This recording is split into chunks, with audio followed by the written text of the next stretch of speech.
little bit. Jake McGee, where's he at right now? Where's DeSclafani at right now? When's Johnny Cueto getting back here? Can Webb keep this up? They're still, despite them having the best record and having a deep lineup, as deep as anybody in baseball, you got to pitch. And I have a lot of concerns here going into this stretch. You got to go play the Mets in New York City. They're going to be ticked off. Got to play the Braves at that hitter's ballpark down in Atlanta. You got the Dodgers Labor Day weekend. The Brewers following that up. Shasky, I think my concern level's going up a little bit. The more and more I talk myself into it because of the state of the starting rotation and the state of the bullpen right now with Jake McGee. Yeah, it'll be interesting to see where the bullpen's at. I mean, it starts with the starting pitching. Alex Wood, obviously, tonight. Gausman tomorrow. Webb on Sunday. That's important to me. I want to see one good turn around the rotation. Get 2 out of 3, but can you get all 3 of these starters to go into the 6th inning, 7th inning? That, to me, would be really big for this bullpen to just kind of rest some of those arms back there. And the DeSclafani thing, I mean, I guess Farhan came out and said that he's not worried. He's going to make his next start. I'm a little worried. I think it would be naive to not be a little worried. Not that it's the end of the world and the sky is falling, but it's not good. It's not good at all. It's not good at all. And we'll get to the Farhan sound a little bit later, as well as Kyle Shanahan. Kyle Shanahan spoke yesterday after the scrimmage, and maybe Trey Lance is going to finally get some reps with the ones. Shanahan wants to see what he does against a first-team defense like the Chargers, Bosa, Derwin James, or whatnot, because behind that second string offensive line, Trey Lance just hasn't had a lot of time, according to all the reports for practice here. But let's get to Farhan. Let's get to Farhan here, because he's got a lot of. We talk about the pitching, right? Mm-hmm. All the one-year deals. Alex Wood, DeSclafani, Kevin Gausman. Well, here's Farhan's thoughts as he joined Alex Pavlovich and Cole Kuiper on Giants Talk, courtesy of ABC Sports Bay Area. That's what Farhan had to say about the pitcher signing one-year deals. What's interesting with a lot of these pitchers is they wanted one-year deals. Yeah. I mean, we signed guys that, as a front office or our pitching group, recognized certain things that they felt they could make adjustments on that could get them to another level or maybe back to a previous level of production. We talked some about this. Yeah. Alex Wood, Anthony DeSclafani, Kevin Gausman, they've all had really good years in the big league. So Gauze, what he's done the last 2 years is probably beyond what he's done before, but he was still a pretty good pitcher earlier in his career. So as much as anything, maybe, some of it is that there's some selection involved in some selection benefit when you have pitchers that want to sign one year deals, that want to bet on themselves and say, I know I'm a lot better than I performed last year, or I know I can be a lot healthier, so I'm just going to go out there and prove it. So it's not just about guys being motivated in contract year. It's also about the guys that are willing to bet on themselves and say, I'll take the one-year deal and I'll prove it. What do you think about that? Well, I think it's kind of risky for these pitchers. Like, I view a pitcher the way I view a lot of football positions, in the sense that, yeah, you could have a long run like a Max Scherzer, but the data tells you you're probably not. And the data tells you that it's one of the higher injury risk positions in all of baseball.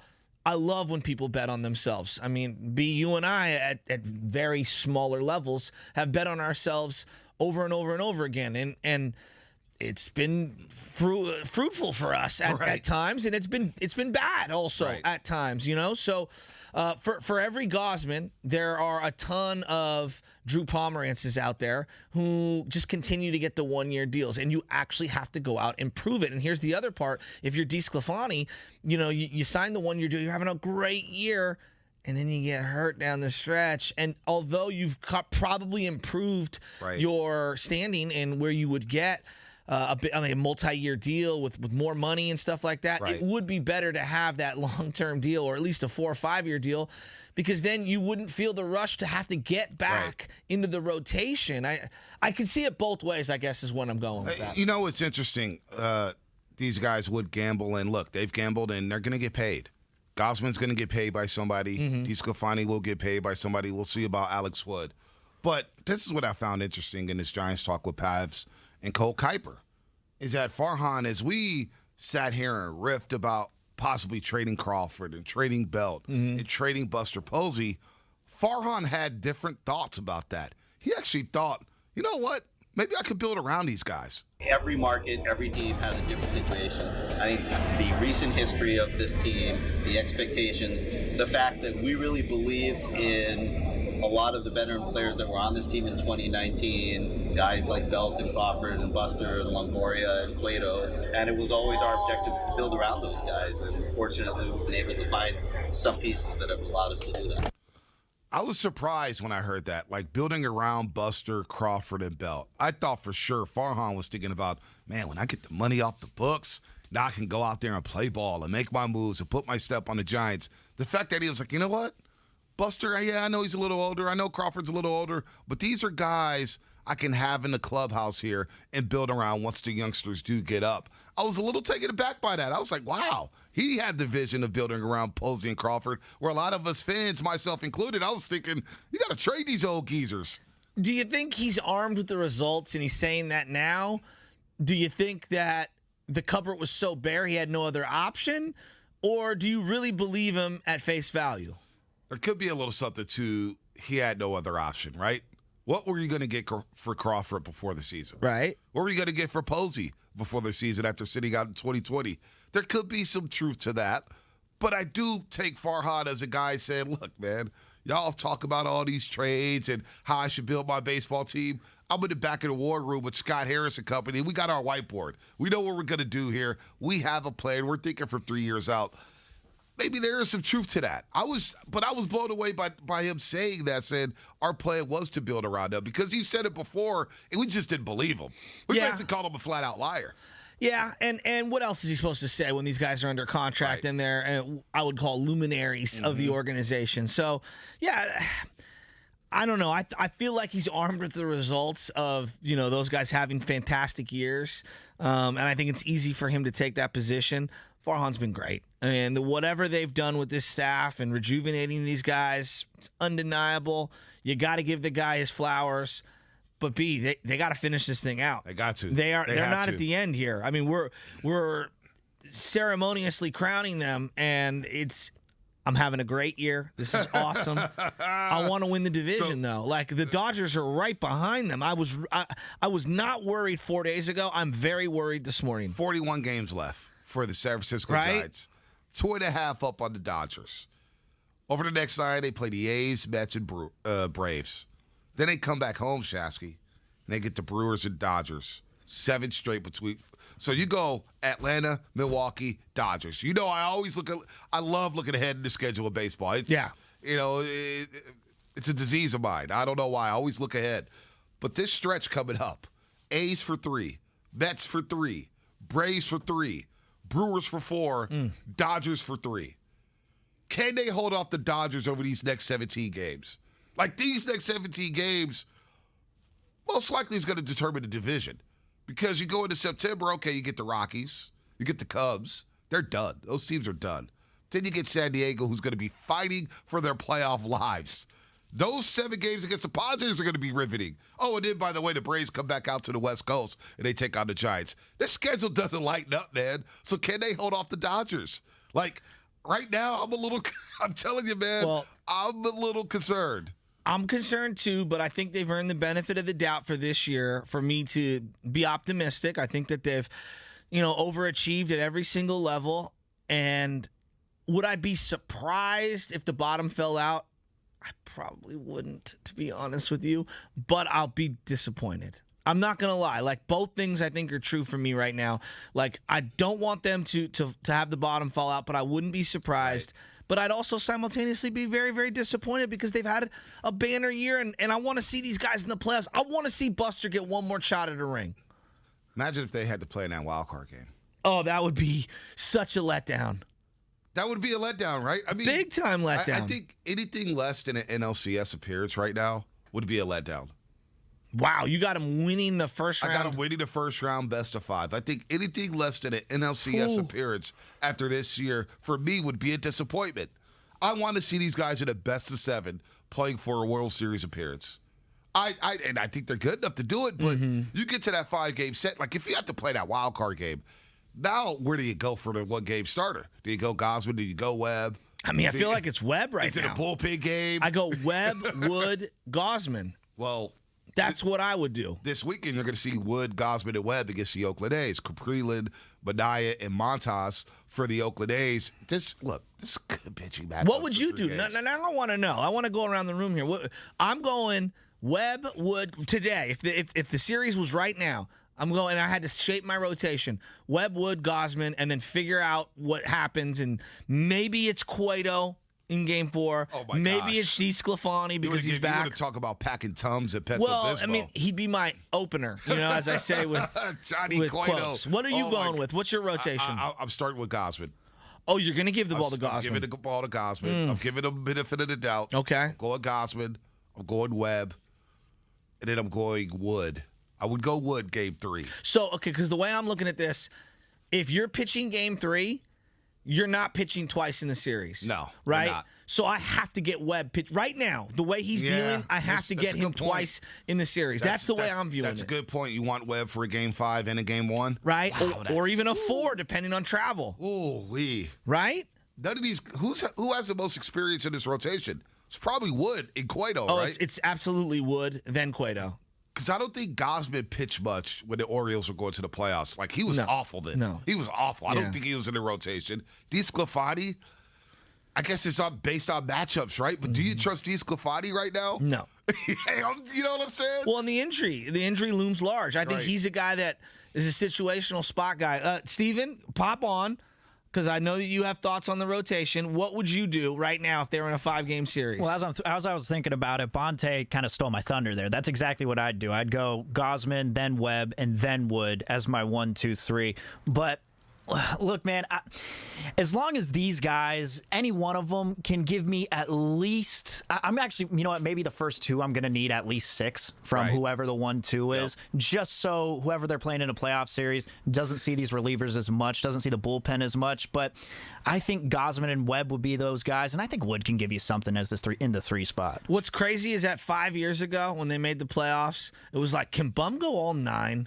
And then now we're like, can we just get to the 6th? Give me 6, right? please. No, but you're not wrong. Like, Steven, you're not wrong. I'm not trying to out you. I'm just saying, it's crazy how much baseball has been turned up on its head in the last couple of years. Well, not only that, just looking at this team and the way they're built. Like, imagine a 5-game set. Now, I don't know I haven't even got to the playoff structure. I know everybody's looking like, if a 1-game playoff, you'll play this team. But I haven't even got there yet. I'm like, let me get to September before I look at the playoff. Yeah, I'm probably going to wait till at least September 10th. Yeah, I got to wait on that. I don't even want to start thinking about Dodger Giants, Padre Giants, Brewers Giants. I don't even care about that right now. But I am thinking about if you did match up with those teams, who's the best matchup for the Giants? And I got to say the worst matchup for the Giants would probably be the Dodgers right now. They would probably be the worst matchup for the Giants in the playoffs. They know each other inside and out. But then you look at their 3. They're coming at you with Scherzer. I know. Walker Buehler. I know. Urias. Kershaw. Urias is hurt, though. He is hurt right now. He's got a calf bruise. Yeah. It's a contusion, but I think he's getting some rest here. Oh. He's getting some rest. A little manipulation R&R. of the IL. Absolutely. He's getting a little R&R. So, I hear you. I do think the Dodgers is the worst of the matchups. Because of their lineup, too. I agree with you. I totally agree with you. But I wouldn't want to shy away from them. I'm going to be honest with you, because this team beating that team, this would be one of those all-time stomp down, end-all arguments. That Giant team beat that Dodgers team. Let's go. Here's from Ryan Mauser, who runs our Twitch and our YouTube. Obviously, Ryan is a part of this 95.7 The Game He's family. doing a great job. He's Not doing bad a great for a job. Seahawk fan. I was down on him a year ago. He's a big Giants fan. He's growing on me. He knows his baseball. He says he'd go Webb, Gosman, Wood. So a little variation on it. I like splitting up the lefties and the righties. Maybe I'm too old school. Maybe I'm overthinking that. I think Wood right now, I would put Wood at my 2 slot. And to me, and Gosman 3? Yeah. Wow. Yeah. I'm just going off of what you look like recently. I think sometimes we if you're Randy Johnson or Kurt Schilling or somebody like that, okay, your recent success, I'm not going to, hyperventilate over. Your body of work says that you're a stud, and I'm going to hand you the rock. That guy doesn't exist on this roster. I'm going with who is rounded out into form right now. To me, form matters. And so that's why I'm going to go Webb, Wood, Gosman today. 2 weeks from now, it might change, B. I'm looking at the records against some of the teams. And look, It's not a crime that you would start Webb. I get it. He's got the best ERA for the been on last 3 months. fire. He's been on absolute fire. Right? 11 straight starts of allowing 2 or fewer runs. 11 straight starts, he's allowed 2 or fewer runs for the Giants. Logan Webb, that is. I'm not mad at that game one starter. Gosman has been leaking oil. He has been leaking oil. It's the Wood command. has been up and down. He doesn't have that splitter right now. I know. But you look at the matchups here, and we'll see the Brewers for 4 out here at Oracle Park. That's not what happened in Milwaukee. That's going to be playoff preview. That's a playoff preview, no doubt about it. But you look at the Dodgers. This is crazy. This is crazy. It's even right now. 8-8. Through 16 games, these teams have split 16. 8-8. You look at the runs scored and runs allowed. This is amazing. They've both scored 68 runs against each other. Wow. They are dead even across the board when it comes to runs scored, runs allowed, wins and losses. All across the board. And think about, I go back to the Pujols robbed home run of Mike Tauchman, or How Mike much did Tauchman that robbing. change the season? I know. And if you lose that game, I mean, not only forget the season, just take that game away. Just take that one game away. We're talking about the Dodgers literally right on the backs of the Giants right now. I mean, you take that game away, the Dodgers open up the season 4-0 against the Giants. Right. And they have all the momentum in that series. Man. That catch changed the momentum and the trajectory of this series between the teams. I can't When the stop Giants have thinking won, they've won 3 or 4 twice down the Chavez I Ravine. know. So, and then they win the series up here at Oracle Park. Those 3 games against the Dodgers, final 3 games, unbelievable. Yeah, they really are. Unbelievable. You talk about 8-8. They know. split 16 games, Shasky. When was the last time Giants-Dodgers had a classic down-the-stretch series? Because I'm going to give you a moment that I'll never forget. Probably, what was it, 04 with Steve Finley hit the grand slam? Do you remember who made the boot at shortstop? Oh, gosh. Do I? No, I don't. I'm going to give you a name from the way back Was menu. it Jose Vizcaíno? No, Cody Ransom. Was it Cody Ransom playing short that day? I believe it was Cody Ransom who Brett made that. Tomko pitched Yes, that game, Brett and Tomko he did. dealt. He did. And you got Look to the at you, bullpen in the Brett 9th. Tomko, number 50. Dude, he dealt that year. And you get to the bullpen, that's where the Dodgers scored 7 runs. And then with the grand slam, I remember Matt Hergis, they did a zoom in on him. Yeah. And there was so much sweat coming down his face. I was like, oh, this is done. This is done. I'll never forget watching that game, and I was just throwing things around the house. It was horrible to watch. I wonder if that was Slow the death. same day that Rodgers started 23 for 23 against USC. It That might may have been the same day. That might have been. May have been the same day, same afternoon. We'll fact check that. If only we had somebody here that could remember that day. Hey, I know. We're psychos. We're psychos. All right. Good morning, everybody on Twitch. Twitch brought to you by Xfinity, of course. YouTube, our roasters on YouTube. Help us out here. We're going to roll on with the Giants here. We'll get to Kyle Shanahan next segment. We're going to have a fun Friday, a Frisco Friday, a.k.a. a Payday Friday here on The Roast. Afternoons with Damon, Ratto, and Kolsky from 2 to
man.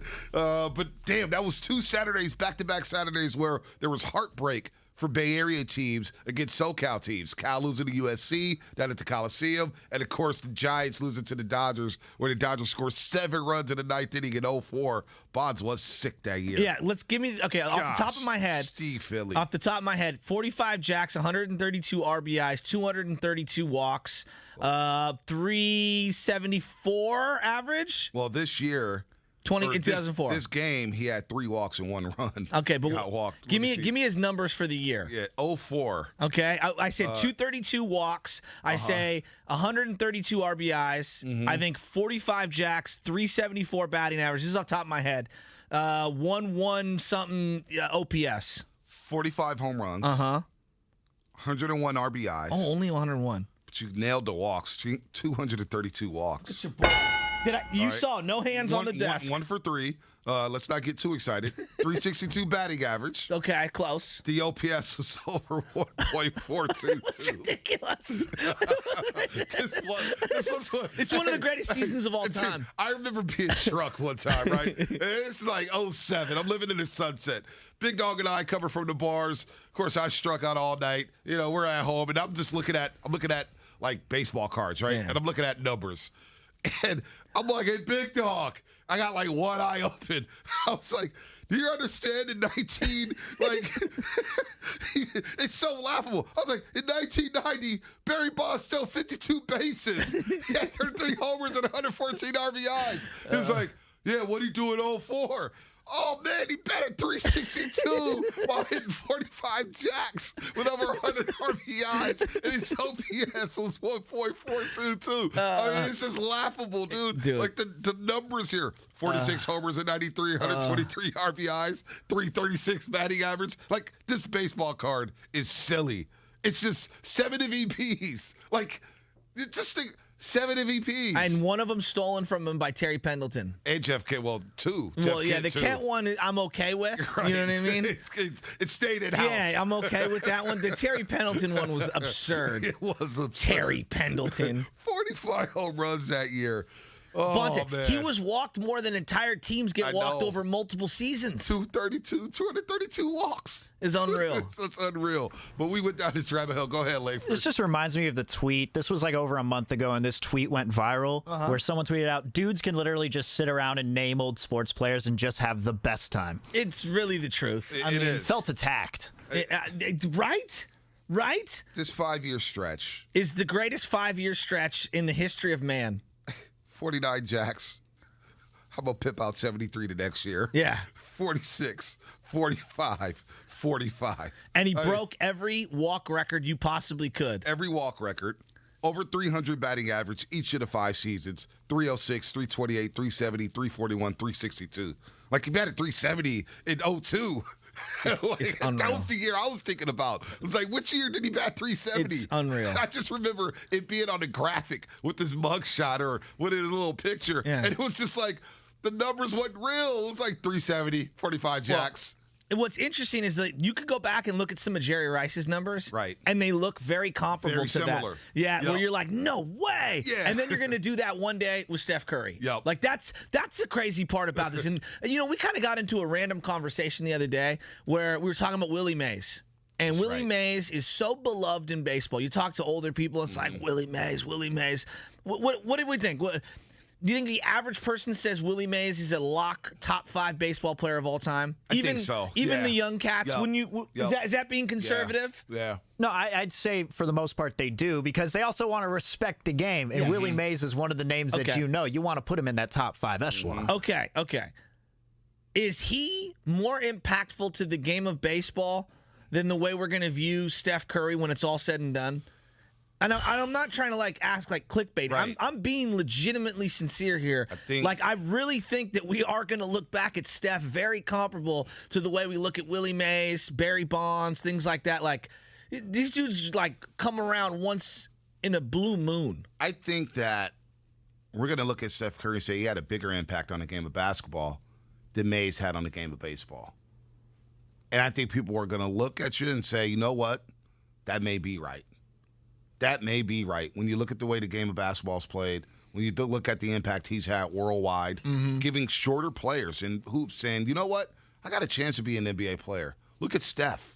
Like Trae Young all of a sudden is like, Hey. look at me. You know what I'm saying? I watched Steph Curry. That gave me hope. He's given a lot of youngsters hope with the way he plays. Willie just not being around for it. You read the stories. You read the book. You know, you read all the autobiographies. John Shea's got a book on Willie Mays, a really great book. Like, you understand his impact on the Giants, but without living during that time, without knowing it, I just don't know, right? But it was a black player, a star in New York City. How many minorities did he give hope to play the game of baseball? You can't deny that. You can't deny his numbers, the All-Star games, the MVPs. But I don't know, man. I don't think it's a crime to say Steph Curry's had more impact on his game than Willie Mays did on baseball.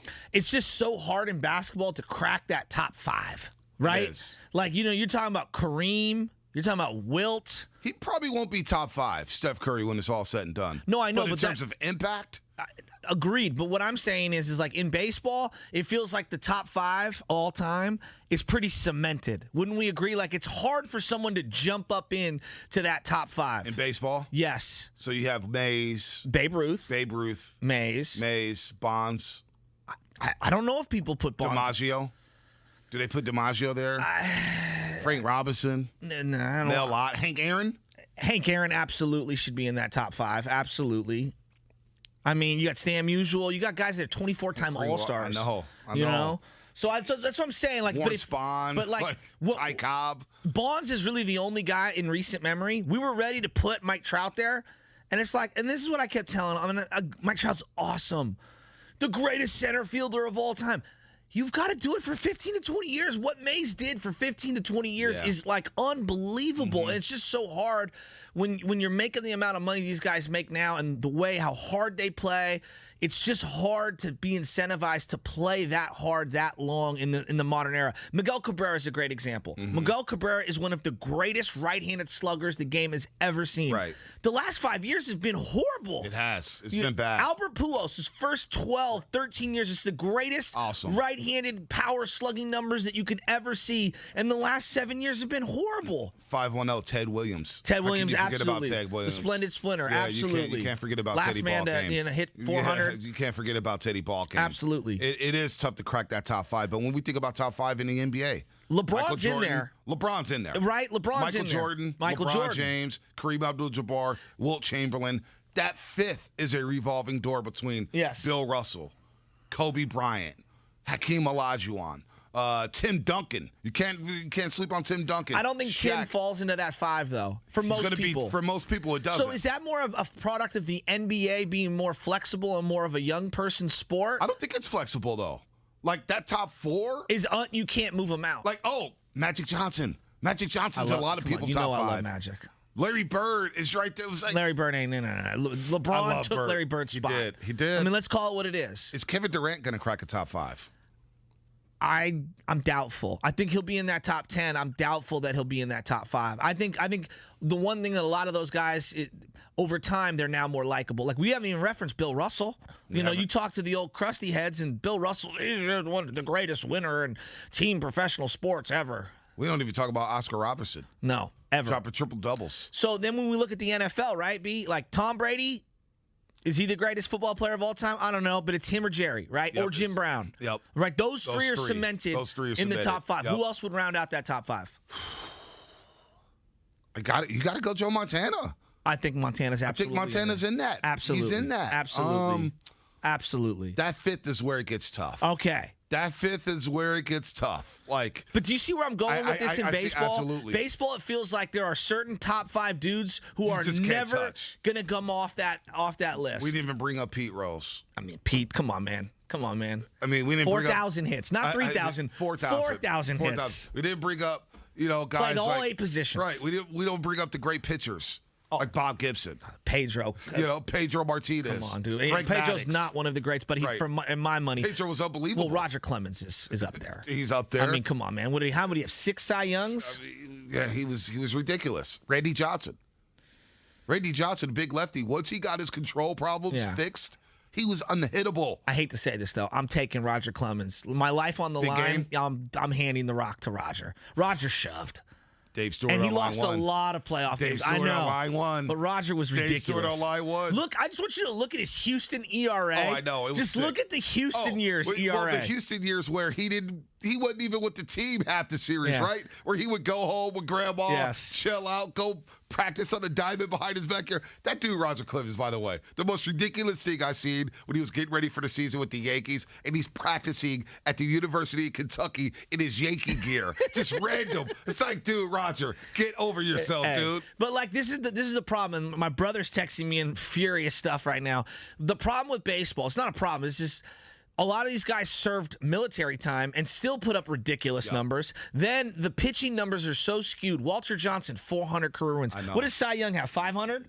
I think Cy Young's got like 500 career wins. Or 511. There you go. That's insane. 500 career wins. Nobody's even getting to 200 might be impossible in the current era. No doubt. So it's hard to like crack the raw data that these other guys have. But here's a guy that I want to just throw out there. This might be the singular greatest season baseball's ever seen from Shohei Ohtani. Oh my gosh. As absurd as the Barry Bonds year is, let's like just observe for 1 second the singular season Shohei. Okay, he's on a losing team. Got it. Okay, I hear you. Angels not going nowhere. This ain't yet, taking no doubt. nothing away from how incredible it is and I've enjoyed every second. I feel like you and I haven't talked enough about We it. haven't. Because he's my favorite player in the game right now. I haven't wanted to talk about it because my guy Big Dog City's at first place in the fantasy baseball. And he has league. Shohei? And he has Shohei not only as a batter but as a pitcher as well. Oh, he has two slots. He has two slots in fantasy baseball. And this guy, look at the plate. He's got 40 home runs already. 40? 88 40? RBIs. 88? 88 RBIs, 18 stolen bases. 18 stolen bases. He's got 18 stolen bases. Now, what's his pitching record? Well, the pitching, I don't even know if it's on this page. All right, here's the pitching. This dude's got a 2.97, or wait, 2.79 ERA. Be one of the best pitchers on the pitches, Giants. 100 innings pitched, 120 strikeouts. Come on. I mean, Come on. whip, 1.06. Come on. It's ridiculous. Dude, it's just... It might be one of the best seasons we've ever seen in baseball.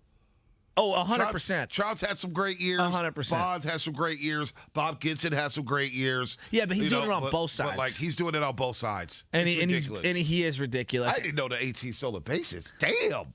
Oh, he's fast, dude. They did a timing on his run from first to home or something like that, and it was right up there with the top speed guys in Major League Baseball. It's because he's so big, he's so athletic. So the thing that like on the All-Star game, I knew he had like superseded stardom and he had like crossed over. Right. When my mother-in-law and my wife were sitting there watching the home run derby strictly because of Shohei Ohtani. Man, Shohei Ohtani. I so wanted him to be a Giant. It's not even funny. He would have been a star. He would have been a bigger star God. with the Giants. Oh, he'd be huge. Are you kidding me? Are you kidding me? Like the Giants having, man, I've always wanted the Giants to get a player like Ichiro, Shohei, the Warriors. If they could have got Yao Ming in this market, they would have been mega stars. All right. this By the segment- way, Shohei, 8-1 record. By the way, 8-1 record. Mauser had to come in with the text saying, "Dude, he's 8-1 8-1 on a Lost horrible one team." game. Lost one game. Come on, man.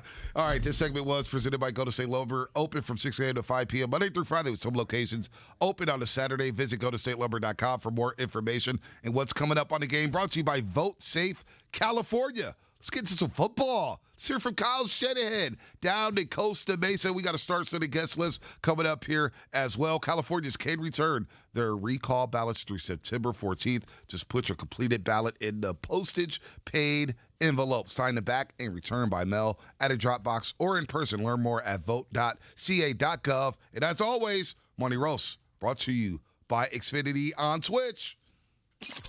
Afternoons with Damon, Ratto, and Kolsky from 2 to 6. Ray and I are both.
think it's Fanatics. Is that what it was? Yeah, They've been doing it for Fanatics. 70 years. I'm like back into cards again. Right. I told you this. Yeah. I kind of got back into it a little. Man, Topps is no longer synonymous with Major League Baseball Times trading have cards. Am I just an old head, or is that like I'm kind of sad? It's like Spalding. They're not going to be the official basketball in the NBA anymore. That makes me sad. Like Topps not being the official card. That makes me sad. Little things like that make me sad. Fanatics, like, all right, like, how much money did they shell out for this? You know what I'm saying? Like Topps, like when you had a Topps That's what I'm card, there's saying. nothing like it. It was like Fleer was cool. Ultra Beckett. Deck was cool. Beckett was cool. There was Don nothing Russ. like Topps. Don Russ, you know what I'm saying? Don Russ had some good They ones. had some good ones. Upper but there was Deck nothing was like my the Topps. favorite. When Upper they Deck came because out- they had the hologram and stuff Well, like and that. it was like shinier, Yeah, and no it was, doubt. They you know, came. They were next level. Yeah, and then, they like- had the quarterback competition sponsored by Upper Deck. Remember that? Absolutely. The little War Moon, Yeah. Steve Young, Dan Marino in their jerseys throwing the ball down Fleer, the field. Score. Yep. I'm trying to think of some of the other names. But yeah, the Topps is synonymous with baseball. Like when I think of football cards, because I've got a lot of football cards, NFL Pro Set. Yeah. And they had That was NHL good. Pro Set as well, Yep. but NFL Pro Set were the ones that I loved, and then obviously Upper Because they Deck had in the the mugshot 90s. on the back with the box score and It's stuff just like a that. clean look. I Yeah. had everything from the early '80s through the Yeah, early same here, '90s, same here. and I love the NFL Pro Set. But when I think of baseball, Topps is at the top of Yeah. what I think about. Yeah, nah, that's underrated. I'm really sad about that. Real quick, before we get into Shanahan. Yeah. Niners are going to see the Detroit Lions September 12th. We're going to Okay. see them September 12th. And they had this long snapper who was there for basically 17 years as a long snapper, Don Mulback. Don Mulback. Here's what Dan Campbell had to say about cutting Don Mulback. No, there's no way to sugarcoat that. You know, I'm an ass. So that's about the best way to put it, and I hate it. No, it is, but there's no way to, there was no way around it really. I mean, yeah, you could say there is, but ultimately that falls on me. It's my fault, and Don's a hell of a dude, and it sucks, but it is what it is. So let me add context to this. He's calling himself an a-hole because he cut this long snapper on his 40th birthday. He cut him on a 40th birthday. He's talking about a 40th birthday party. Hey, I just got cut by the Lions, everybody. 17 years, I was snapping for the Lions. Dan Campbell just cut me. I mean, I don't know what to say. They couldn't have done it a couple of days before or after. I mean, like, if you had him for 17 years. You had to do it on his birthday. Is Dan Campbell starting off on the right foot in Detroit? I mean, it's probably not just his decision. No, it's got to not. be other people's. Like, Two-time Pro Bowler. coincidence? I don't know, man. Hey, look, if you've been a long snapper for 17 years, you've probably been around at least 7 years too long. Dude, well, think about all the bad Detroit teams he's been around. I mean, wow. I mean, he did play with Calvin. They had a couple years in the playoffs. I didn't even think of that, man. 17 years. Just the Detroit Lions. He's got to be one of the longest tenured players in the NFL. Well, now he's cut. Now he's probably going to have to retire. Like, how many other 40-something-year-old guys? Vinatieri retires last year or during the offseason this year. You have Brady, who's 43, 44. Who else is in their 40s in the NFL right now? That's it. T.O.'s trying to come back as a 47-year-old. I'll be real with you. I'll take T.O. right now on the Niners. Stop it. What are you talking about? Stop it. You- You think T.O. could be a T.O. will be able to run a route unlike Jalen Hurd and not Dude, get hurt. Dude, T.O. is a 47-year-old. You imagine that, him in this locker room? I wanted T.O. to come back for the 2013 Super oh, Bowl yeah, and team. they signed Moss. Yeah, I instead. wanted T.O. as well. That ticked T.O. off. Yeah, That it ticked would- T.O. It off. would me too. It ticked T.O. off. Randy Moss ran one route that whole I year. know, the go route. Go. That was it. He had Didn't like jump, 38 catches. Didn't do anything. No, just ready to go. take the safety with you and just go. That was such a disappointing season for Moss. No, you know what was disappointing? In the Super Bowl week leading up, saying he was the greatest receiver of all time wearing a Niner uniform. suck. Then That did suck. Kaepernick threw a high pass to him and he alligator armed it over. He probably wasn't going to catch it anyway, but his lack of effort, he dogged it in the Super Bowl. did dog no it. one talks about that. No, we talk Moss about it. Dogged No. it in that Super No, Bowl. we B. talk about it. That pissed me off. Now we that you're here. No, we talked about it. We talk about it a lot. It pissed in me my off. circle, when we bring up that Super Bowl against the Ravens, we watched that during the pandemic, right? And I tried to go to bed like during the last 5 minutes, and Yeah. my godbrother Mo Money was like, "Nah, you made me watch this. You got to ride this out." I tried to sneak off the bed, right? I tried to sneak off the bed. I don't want to watch this crap. It sounded good, But that play, that Moss didn't jump in there where he got the pick. NFL films, you know how they always do the sounds of the game and they're behind the scenes. Crabtree was like, all right, Moss, let's go. And Moss was like, looking off to the side, just like, oh, I don't even really care. Like, he had that look like the deer in the headlights look where I don't even really care. He did dog it. He dogged it that entire week. So I do have a sour taste in my mouth about Randy Moss. But that's why it ticked me off when T.O. went on that podcast and allowed Randy Moss to say that he's the best receiver of all time. Come on, T.O. Let's go, man. Let's stop it. Anyway, talking about football since we're here, and you're saying that you will bring T.O. to I'm sorry for getting so the animated. 49ers. Just the Randy Moss Super Bowl thing. I apologize. Nah, it's one of those things. I'll probably be mad till the day I die about that game for everything. Vernon Davis lining up wrong. First play of the game, 20-yard game. Inexcusable. You know what, though? The Niners didn't deserve to win that Super Bowl. I agree. Since we're here, I agree. That whole week was a joke. Randy Moss, Chris Culliver, Harbaugh being so uptight. Anquan destroying them. Dude, it was just Joe an absolute Flacco's still joke. out here putting it in my face. Dude, the special teams, you allow Jacoby Jones. You know he runs run route. He goes deep. I'll be real with you. That was a hold on that kickoff. But you know what?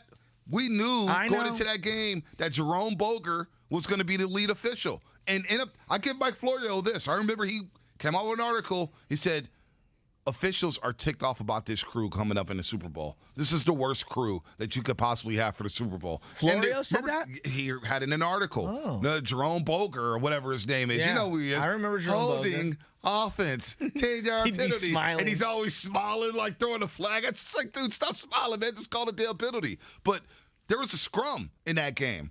And I remember one guy got pushed and did it right in front of the official, didn't throw a flag. Harbaugh's on the field. It was a joke how that game was officiated. I wasn't ticked off about that game, though, because I said, you know what? This team don't deserve to win. They don't deserve to win this game. They didn't. What did you do after that game ended? I watched Brewster's Millions. Or Brewster's, what's the movie with Richard Pryor and Brewster's Millions? Yeah, where he gets $1 million and gets suspended all or whatever. That's what I watched with him and John Candy. Yeah. Richard Pryor and John Candy. Okay, I'll tell you what I did. I was at my mom's. My mom's like, come over. I didn't watch a game with my mom all year. She's like, come over to our house. We're going to have a big party for the Super Bowl. And I knew, it was the dumbest decision that I could do. I need to watch either in, solo action or with my squad. I got to be with my squad. It's intense. You know what I mean? Right. And as the game is unfolding, my mom keeps coming in and she's like cringe. She's like, oh, I know you're mad. It's okay. They're going to come back. I'm like, leave me alone. Like, I'm losing my mind. Right. After the final sequence, when Kaepernick obviously airmails Michael Crabtree, no holding call, no pass interference, no nothing. I'm standing there with my jaw dropped, just devastated. And my mom's like, it's okay. They'll be back next year. Like the worst thing that you want to hear at that time. I'm ready to kill my mother. I remember, and I was married and everything. I said, hun, I'll see you at home. And I walked out of my parents' house in the Excelsior, walked down to Mission Street, and roamed Mission Street, just furious. So furious. That is a great story because the same exact thing happened to me the year prior when the Niners lost to the New York Giants in the NFC Championship game. I came out of that stadium ready to cry as well. That season, in the rain. That season, I watched every game at the Bachelor Pad. 10th and Clement, I watched every game at the Bachelor Pad. Whether my little brother was over there, whether my little sister was over there, I watched every game by myself. My mom, we watched the Seahawks game when the Niners won in Seattle in 2011, and it was Christmas Eve, and I said, hell yeah. And my mom said, that's right, baby. They had to have out one. My mom didn't. I'm like, man, the great Becky Tyndall was like, yeah, that's right, baby. I watched every game at that house. And then an NFC Championship happens, and my guy at Philly Zoo, he's like, NFC Championship, man, you got to watch this with some Niner fans. I said, hell no, I watch every game right here. I watch every game right here. And I remember I got the alert from Mayoko about Ted Ginn Jr. being inactive. I ended up going up to one of Scott Armstrong's buddies' house, Jake Hutchinson. Scott, Hutchinson. They call him Hutch. Aaron Turner. And I go up there to the house and watch that game. And I stood up in the living room the entire time with a bottle of Belvedere. And they're like, you want a seat? You want a seat? Nah, I'm good. I don't sit down. I'm good. And as soon as Kyle Williams had that fumble in overtime, I stormed out of the house. I left my wallet and everything. Stormed out of the house, got in a car, drove 4 blocks down the street, and I put on the radio saying, maybe there's a chance that the Niners blocked the kick or something. And it was actually Ted Robinson calling the game-winning field goal for the New York Giants. And to this day, I said I never should have went to that house to watch that game. I watched every single game by myself or with a family member. So it's funny that happened a year apart. Well, We're psychos. I know. I know we are. So here's what my logic was behind the whole thing. When they won it in 94, January 95, I was living on London Street at my parents' house in Excelsior. They live a block and a half away from Mission Street. And I remember vividly going down to Mission Street and partying and seeing all the lowriders and the entire neighborhood just flow onto Mission Street. When the Giants won, I was living on Mission Street with my wife. We had an apartment, and Mission Street went off. 2010, 2012, 2014. Right. There was nothing like it. Anybody that was out there, you know exactly what I'm talking about. Persian Mission was going absolutely crazy. And so I'm thinking in my head in 2012, when the Niners win, it'll be different than the Giants. It's going to be wild. I'm going to be, okay, I'll go to my mom's house. It's only a block and a half away from Mission Street, and I'll be able to flow onto the street.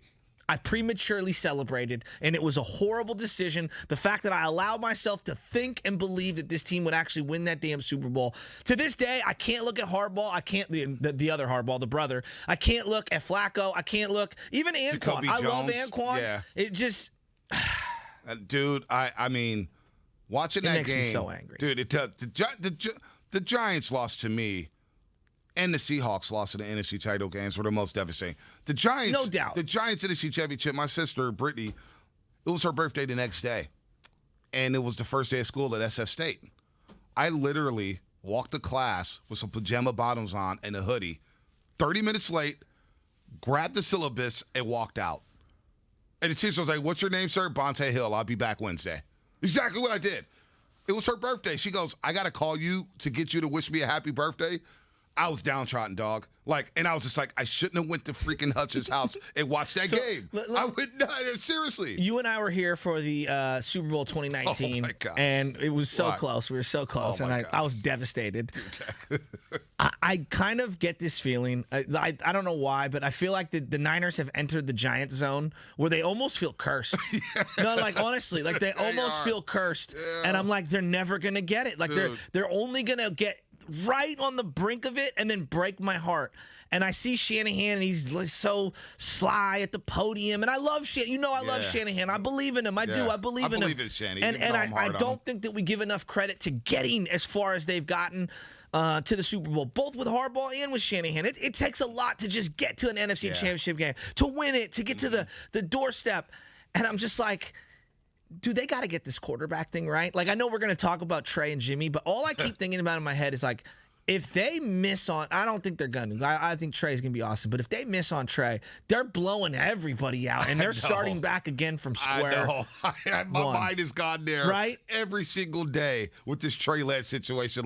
They don't have to hit this. You can't blow it with Kittle, right? Bosa, Warner, Trey Lance, Shanahan. You've got everything built in. And there's people who work for the 49ers who think Super Bowls are coming in to roll. And I'm sorry, 707, with the sad Friday morning talk. It's just therapy. We got to get it out our system. We're here now. We got to get it out our system. As you are listening to 95.7 The Game, KGMZ, and FM and HD1 San Francisco and Odyssey Station. As always, Twitch is brought to you by Xfinity. Good morning, Roasters on Twitch and YouTube, and, of course, on the text line.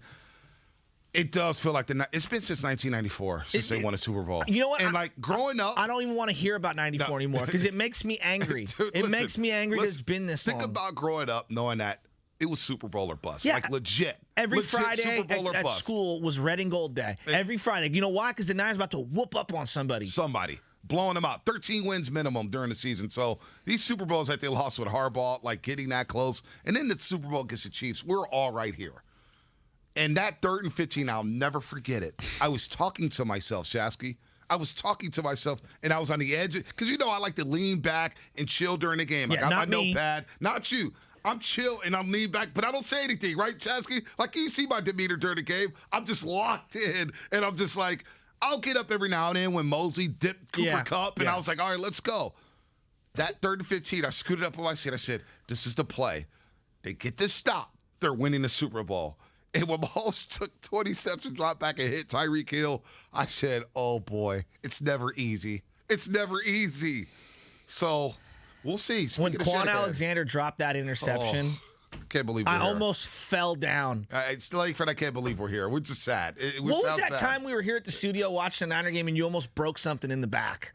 when you dented the. Oh no, that was the Detroit Lions game. That was Detroit Lions, week 2, when Jimmy threw the interception and was dropped. No, it was called back. called sorry. They called defensive That's right, it holding was on called the back. Lions. It was the pick It was a six. phantom call. Bonte said things that the FCC would find us for days in the back. What did you do? You threw something? No, you broke something? I hit the cabinet. And Curly goes, Curly, wasn't I calm the entire game until that moment? Oh, yeah, you were great. You didn't say a word. I didn't say a word. And then that play happened, a pick six that got called back. It was a phantom call. Yeah. Detroit got hosed in that game. Hosed. And I took my left hand man. The mark is still here, actually. And now I'm looking at it, and I just socked the cabinet. I was ticked off, dude. It was like, what is going on? We're two psychos. We are psycho. All right, let's get to Shanahan, Yeah, another what psycho this here. psycho say? Yeah, what this psycho say about both quarterbacks competing We're for the off top the rails job? on a Frisco Friday. They're competing their ass off. They're doing a good job. I mean, it's not about one guy versus the other guy. It's about how good can Trey be, how good can Jimmy be. I think both of them, and when you go through camp, you go through games, you go through practices, I mean, it's up and down throughout the whole thing. So that's why I don't sit and who's ahead of the other, what's going on after each practice. I mean, they both bring different elements to our team. Both of them, I believe, can play at a high level, and I'm trying to see which one does that the best for us. Wow. What? I'm trying to see which one does that the best for us. So it sounds like it is a quarterback competition, Kyle Shanahan. I mean, do we believe anything this guy says at a podium at this point? Maybe, probably, but maybe not. I don't. He went within like a day. He went from like Jimmy's the dude and this not really a competition to like I'm still trying to evaluate who's that guy. This guy's unbelievable, man. I'm telling you can't believe a thing he says. I've been saying it for years. He's got more emotions than Tupac. Right? That's what he does, I mean, he's man. giving me Brenda's got a baby one day and then hit him up the next. Right? I'm crying, man. It's so true. Like Shanahan just says things. I feel like he just says things. He may, you know what the PR, it's not Bob Lake anymore. It's a guy named Corey. I forget his last name. But it's like, all right, this is what I'm going to tell the media today. This is what I'm going to give them today. It's like you're running people in circles, man. So let's I want to like think about this for a second. Let's just say it's genuine and he felt one way and then things have I'm not saying that's where he's at, but I'm saying let's just say he was.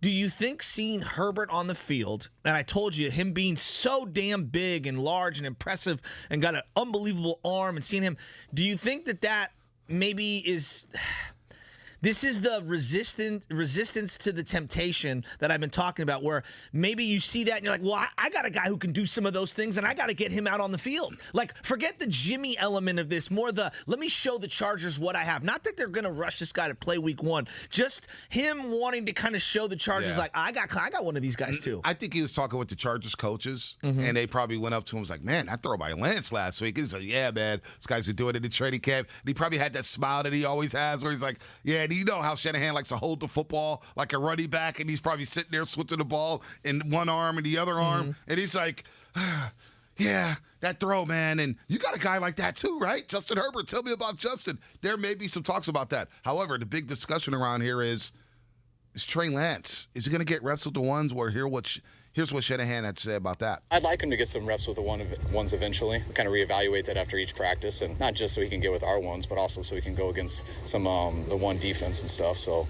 we'll see if we do some of that tomorrow. If I do, it'd be more trying to get him some reps versus Bosa and Derwin and some of those other guys too, because it's definitely a difference. All right, Eric Bischoff's going to join us at 7:20, the former general manager of the WWE, Raw brand, of course, WCW. He was a vice president of that, NWO, all that stuff. 7:20. Eric Bischoff's going to join us. It's going to be awesome. Talk about SummerSlam this weekend and some of the best wrestling moments or whatnot. But what is Shanahan talking about here? What do you take from that? Does he want Trey to get reps with the ones because he wants to see if he can start week 1? Where are we at with Trey Lance and Kyle Shanahan? Doesn't this kind of feel like a trying to have your cake and eat it too situation? Like, I think he wants Jimmy to win it, but he also wants to have Trey ready. You think he wants Jimmy to win it, or do you think he wants... I don't know what he wants, Monte. That's the problem. I'm not even sure he even knows what he... Well, I mean, I know he wants Trey, but I'm not sure he even knows what he wants right now. I think everybody's in his ear probably saying, don't rush the kid. Don't rush the kid. He needs time. And you know him. He's like... time. He doesn't care. I'll develop him on the fly. I think he wants Trey to start. Doesn't care about Jimmy. Do you believe anything he says from here on out? I haven't believed anything he said for the last 2 years. What if Trey becomes the starter? Would you then start to believe him? Or you still think he'd like to just play the media? You think it's like, is this strictly a quarterback thing where he has to throw people off the scent, or is there more to this? I don't know. I don't know with this guy. I think he would still lie. He'll lie about certain things. He wouldn't be able to lie about the quarterback spot anymore, though. Because, he always said, Jimmy, we love Jimmy. No, you don't. You don't love Jimmy. You didn't love – you're talking about Kirk Cousins Super Bowl week. Super Bowl week, and you're talking about Kirk Cousins on what he could do in this offense and what I thought he could do in this offense. And, we're all setting up to go get Kirk Cousins, and then we saw him get the money in Minnesota, so we had to move on. Like, this guy – and I don't want to call Shanahan a liar, but he's not truthful when it comes to talking to the media. He keeps saying the same thing played out in the draft process when they selected Trey Lance. Yeah. They duped everybody into believing they were taking Mac Jones. They duped everybody. And you don't think he said, yeah, we saw it going out there and it started getting out of control, so we just let it be. No, Shanahan, you had a hand in that. There's no doubt he had a hand in that. Did you see Mac Jones last night? It didn't look bad. It's okay. Well, that's it? That's all you got? Deep ball. Look, I told you he got a good deep ball. He's got a good deep ball. He actually reminded me of a smaller-bodied Eli Manning. Not saying that he's as good as Eli. It was a really good quarterback. I think we've been jaded because he hung on forever and he wasn't good at the end. But he threw a beautiful deep ball, Eli Manning, and he had pretty good instincts on how to get rid of the ball quickly in the pocket for a guy that was limited physically in terms of his ability to escape. Everyone says Jimmy Garoppolo because he's rocking number 10. I see a little smaller Eli Manning in him. Not that he's that good. Again, right. Eli is borderline Hall of Famer, probably will get in. But I see a lot of those same instincts. He's got a good feel for the game. I don't think you don't take him number 3 overall, though. You don't move up the way they did to take him. You need better than that. Can I play preseason conspiracy theorist right now? Oh, please do. Yeah. Because there's a connection that the 49ers and the Chargers do have regarding the quarterback position. Oh. Because Shane Day, who had been the passing game coordinator and the quarterbacks coach with the Niners for the past 2 seasons, right, along with Garoppolo, is now with the Chargers. Oh. So what if Shanahan is going up to Shane Day and saying, hey, does Jimmy look the same as he did in 2019? How do you think he looks? And Shane Day's like, you might want to go with that Trey Lance guy. What if that's happening? Conspiracy theorist. Boom. I love you, Steven. I legitimately love you. I'm not mad at that. I'll buy that conspiracy theory. I buy anything with Shanahan. This guy Shanahan. Boom! Dude, okay, wait. Shanahan. You just don't like Shanahan. No, at this I love point. Shanahan. Do you? Dude, I love the way that he lies to us. I do. Because it's like, what is he going to say now? He says whatever. Like, the fact that, they're both competing their ass off and, we're going to have to, the fact that he hasn't named the top quarterback yet for this job. Sunday's going to be off the chain. How many teams don't have a named starting quarterback in the NFL? No, right. I'm serious. Right. Patriots. Okay. Niners. Okay. Eagles, I guess. Have they named Jalen Hurts a starter? But they're horrible. If the Niners don't roll them, they are terrible. I mean, come on. The Bears are running with Dalton, but I don't. Yeah, that's a true competition. Right. Now I'm thinking that we need to get Kyle Shanahan photoshopped into the Jim Carrey movie Liar Liar, one of my favorite movies. I don't know if it's aged well, but it's hilarious. It hasn't aged well, the but it's great. He movie. was so funny. It was so good. He had a run there 6 years. Oh yeah, Jim Carrey is the man. The Mask. Thank you. Of course, the Ace Ventura movies, Both Dumb of and them. Dumber. Yeah. Liar Liar was very underrated. And Truman Show was classic. Truman Show was good. Shanahan at the podium holding a red pen, and then someone asked him what color pen is that? And he's like, the pen is blue. Oh man, City Lock on YouTube. What's Eric Bischoff's thoughts on the Cow Palace and the Geneva Towers coming up? Ooh. That is hilarious. That's a great question. I'm going to ask him that. I know you will. I will. Oh man, that's coming up here. Brought to you as our Morning Gross always, sponsored by Timeless Coffee. Absolutely. I'm sipping on my Timeless Coffee right now. Timeless. And I of course, opened up a Twitch. new blend. I'll tell you about it on the other side. A new blend. Merchant blend, and now I'm into something else. Don't forget the Morning Roast Twitch, brought to you by Xfinity. Listening to Damon, Ratto, and Kolsky is easier than ever. Kevin Durant is gone.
hire. Visit Indeed.com/credit.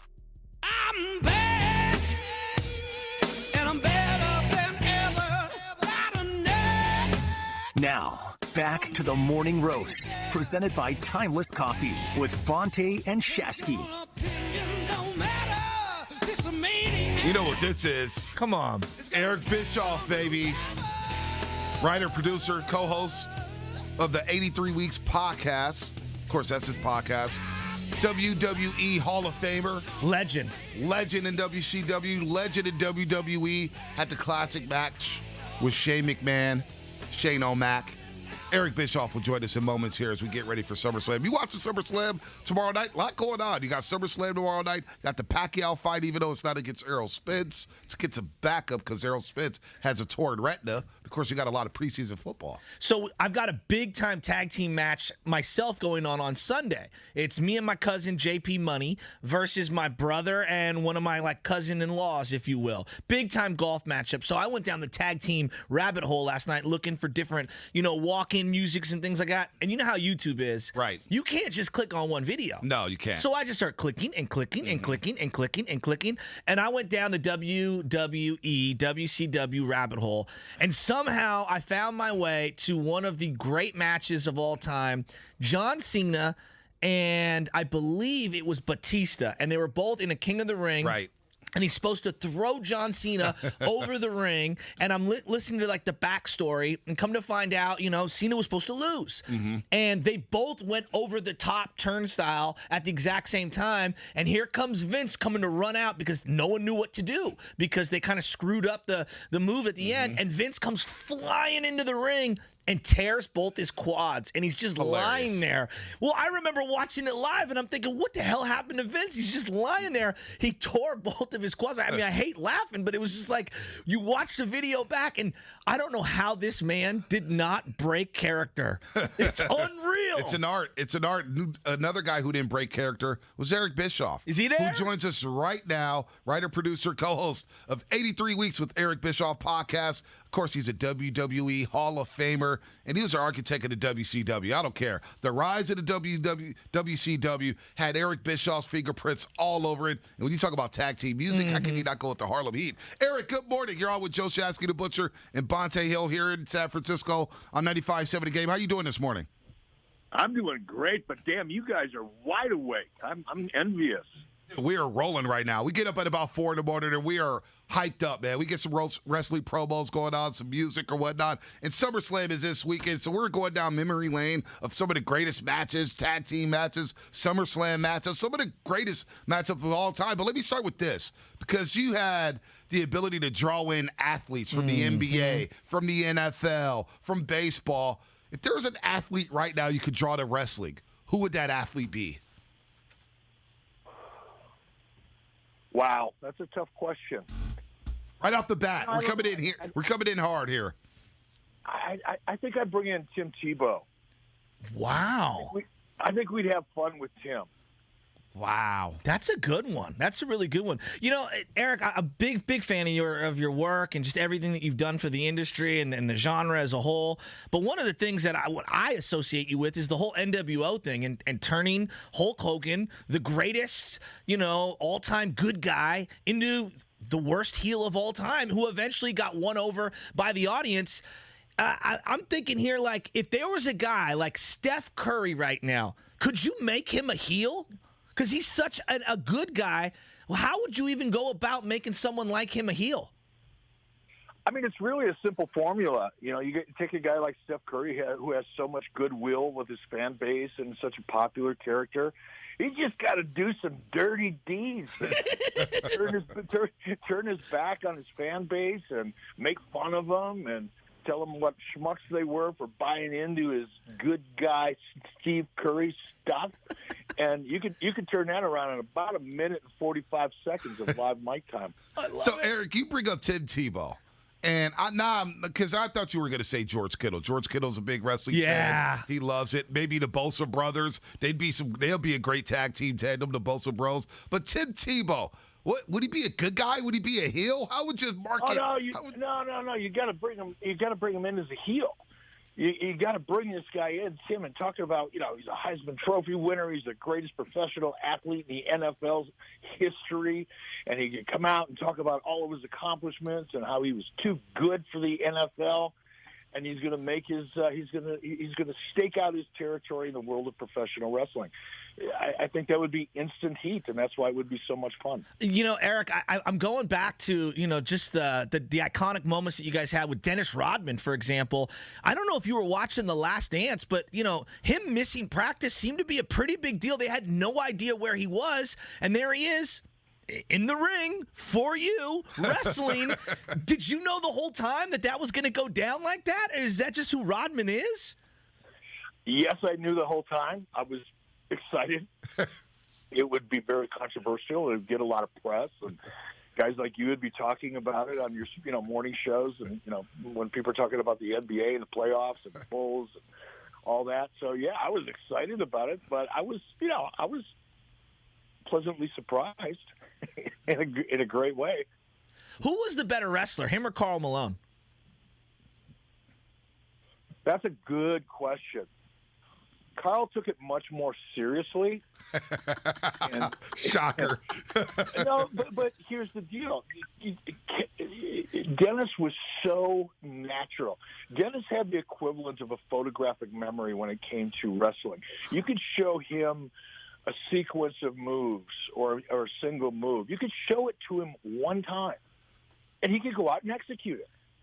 Whereas other great athletes, and we had plenty of them, Kevin Green, formerly the Steelers and Carolina Panthers, another example of a phenomenal athlete, and it's so unfortunate we lost him not long ago. Yeah. But Kevin was a phenomenal athlete, but he had to work pretty hard at it. Dennis could sit on the edge of the ring. He would look like he was half asleep. You'd swear he's not even paying attention. You weren't sure if he was high or not. And then he'd get in the ring, and on his first attempt, he could, not just one move, but you could show him a sequence of moves, and he'd go out there and do it. You go, what the hell? How did he do that? Wow. Wow. Eric Bischoff, the architect of the WCW, a WWE Hall of Famer. Legend. Check his podcast out, co-host of the 83 Weeks, of course, with the Eric Bischoff podcast here. Eric, when you talk about the NWO, because I thought right before that, WCW was catching a lot of steam, and I thought you guys were closing the gap on the WWF with Ric Flair, Sting, Steiner Brothers, all that stuff. And then the NWO comes in, and Scott Hall, of course, and you get all these guys in there, Hogan turning heel. Did you think that the NWO was going to explode like it did? Because to this day, you see NWO shirts. No, I'd be lying if I said I knew it was going to be as hot as it became. None of us knew it. We all felt good about it. The way Scott Hall came in and the kind of questions that it created immediately when Scott Hall came in and said, I'm bringing the big man. Well, we kind of knew who that was. The audience kind of knew who that might be, but they weren't sure. So there was just a question surrounding anything, and that question created conversation, which turned into buzz, and we could feel it right away. And of course, when Kevin came in, he made a big impact. Kevin Nash, and then the question was, who's the third man? That was really the core of that whole storyline was mystery. And then when it ultimately became Hulk Hogan, and you had the heel turn that nobody saw coming. It just put it over the top. And we knew it was good, but we didn't know how good. And we wouldn't really know how good until about 4 or 5 or 6 months afterwards, when it just kind of took on a life of its own. And it surprised all of us in a pleasant way. No doubt. Anybody that said they knew in advance it was going to be that big is lying to themselves. I mean, that Great American Bash, I remember watching it with Grandma Essie, and she remember Hogan healed, and she goes, "That dirty dog, I can't believe they did it." And it was like, I remember after school on Mondays, it was like, I got to run home to watch Nitro. When you guys did overtake the WWF in that stretch, how good did that feel to know that we had the hottest Monday wrestling show in the world? It was an incredible feeling, and I don't think about it too often unless I get a question like this. But when I put myself back in that period of time, you have to understand the full context, as we say on 83 Weeks. WWF at the time was number one, WCW was number two, but we might as well have been number 22. The distance, the gap between WWE's audience and their success and WCW's success wasn't even close. And to be able to close that gap as quickly as we did, and you're right, when we launched Nitro head-to-head against Monday Night Raw, WWF, we became competitive almost immediately. It only took us a matter of months between the time we launched that new show on TNT before we were head-to-head, neck and neck in the ratings. And then, of course, in 1996, with Hulk Hogan turning heel in the NWO storyline, we just blew past them. And to achieve that much success in that short a period of time was something that I don't think we'll ever see again. And to be right there smack dab in the middle of it and to have taken, I had a big part in it, is something that I still look back at and smile on today. It was an amazing, amazing accomplishment. But it was just a rush. It was nothing but fun. It was hard work, but it was fun, hard work. We got Eric Bischoff, WCW, WWF, legend, Hall of Famer. With SummerSlam coming on this weekend, we figured we'd have a little fun with him. I want to take me back to the Oakland Coliseum, Cow Palace, San Francisco, Oakland, the Bay Area, in terms of a wrestling kind of stop for all of these different circuits. Because my dad grew up on Pat Patterson and all the different legends out here. The Rock's grandfather, Peter Maivia, was big around here. Was the Bay Area always a very good stop for both circuits, the WCW and the WWF? Bay Area was an amazing, amazing place to wrestle. The Cow Palace, because of the history, and I'm just a big fan of history, and I used to walk into the Cow Palace, and I'd walk around, I get there early in the day, and just to walk around into the bowels of the arena and, think about all of the big names that came through there, to me was fascinating. Now, unfortunately for WCW, it took us a long time before, putting on live events in the Cow Palace in the Bay Area was viable. We just weren't that popular on the West Coast. WCW was a relatively new wrestling promotion. It didn't really start until 1989 or 1990. So we would attempt to, play the Cow Palace prior to 1995, prior to Nitro, prior to the NWO, and we couldn't draw flies if you rolled us in cow crap. It was just it was a paltry audience, and it just wasn't financially viable. But once we turned things around with Nitro and the NWO, and we could sell out the Cow Palace, the fan base in the Bay Area has always been an amazingly strong fan base. You mentioned Pat Patterson. I got to know Pat really, really well in WWE. Ray the Crippler Stevens was another big name. Yeah. In the San Francisco area. Nick Bockwinkel was very popular in the San Francisco area. But it was a fun place. And, San Francisco had its high points during that period, so it was always fun to be in the Bay Area. Yeah, I remember going to house shows with my little brother at the Cow Palace, and Yokozuna was saying, I'm from San Francisco, I'm from right over here in Viz Valley, and there's just so many guys that had a lot of love for this region. You developed the Elimination Chamber, and I got an opportunity to go to one of the pay-per-views at Oakland at the Oracle Coliseum. It was one of the most incredible sporting events I've ever been to. In terms of innovation, what's the thing that you think is obviously NWO's up there, but what's the thing that you are most proud of from your time in the WWF and WCW? Aside from, the NWO storyline and just creating the Nitro format, and this is something that's a little granular, kind of in the weeds for a lot of wrestling fans because they don't think in terms of format and things like that. But I think, making the decision to target a male 18 to 49-year-old demo instead of a kid's demo. If you go back to pre-Nitro, look at WWF, their programming was really targeted towards kids. All of their revenue, most of the revenue was generated through licensing and merchandising that was all targeted towards 8, 10, 12, 14, 16-year-old kids, right? And their characters and the storylines reflected that. I knew I couldn't compete with that when I launched Nitro. So rather than trying to compete with the WWF in what they were already so good at, I decided to target the 18 to 49-year-old demo. And with that decision came the NWL, a more reality-based storyline.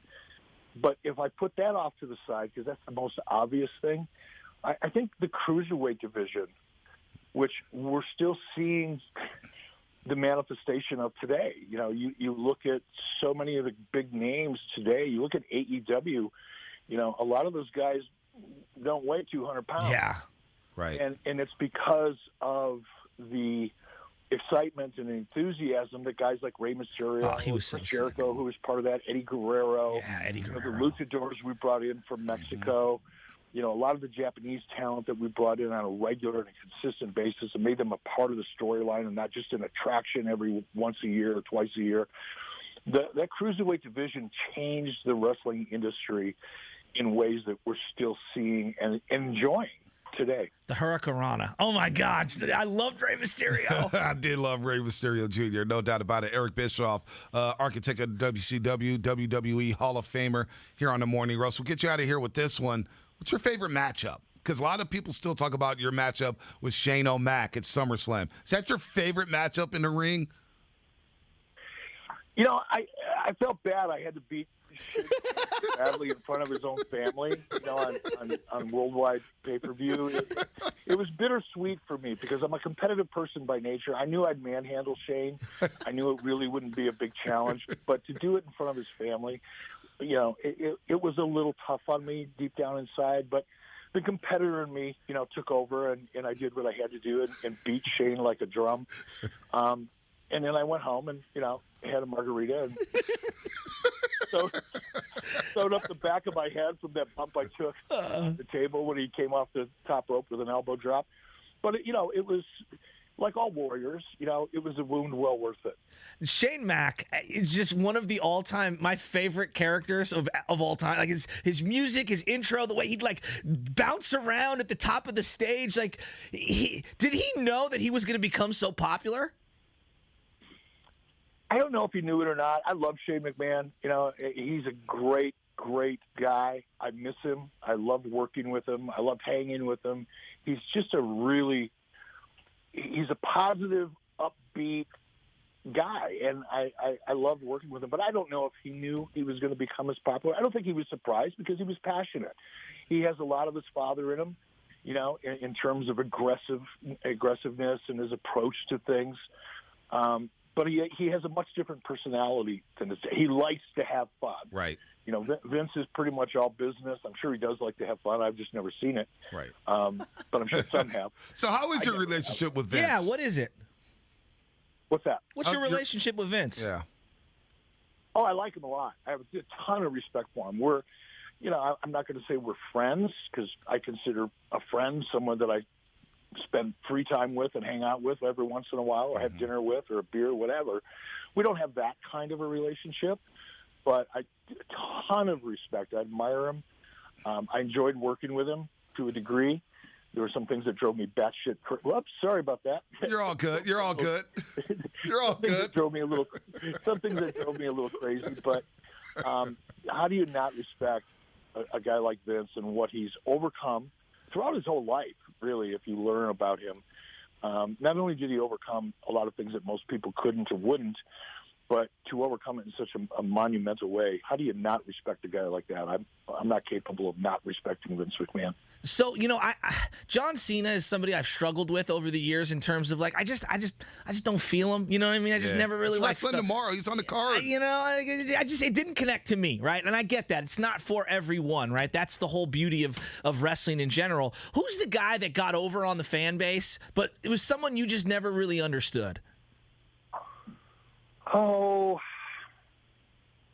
you know, I can't think of anybody because once a talent, any talent reaches a certain level of success, I kind of take like you just said, you know, John Cena may not be your individual cup of tea, but you know, when I see somebody figure it out and find a way to connect to the audience in such a massive way, whether it's my style of character or my style of wrestling or not, you know, I become a fan because it's the art and the mastery of the art that I admire most, whether it's my style of art or not. It's kind of like music. There's a lot of music out there that I choose not to listen to, but it doesn't mean I don't respect the hell out of the people that compose it and perform it. And I think the same is true with Cena. I can't really think of anybody. Oh, it's Bret Hart. I sat back and shook my head and said, "How the hell did that guy get over?"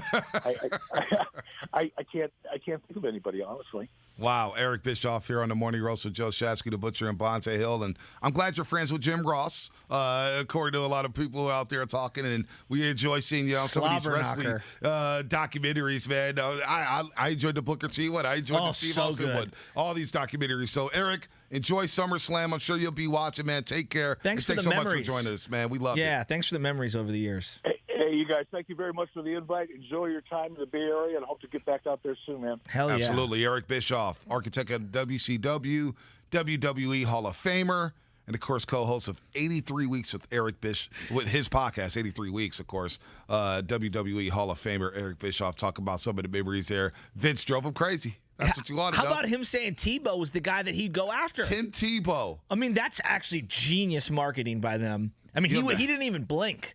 He was like, I'll take Tebow. You imagine Tim Tebow? Hey, turn him into a heel in seconds. Oh, my gosh. That is unbelievable. It really is. Tim Tebow, maybe look, I mean, he has College Game Day, but he's got time on his hands right now. So right now, if we were just doing pro wrestlers here in the Bay Area, okay, Steph Curry's clearly the babyface, right? He gets over. He said he could turn him into a heel in a minute and 20 seconds.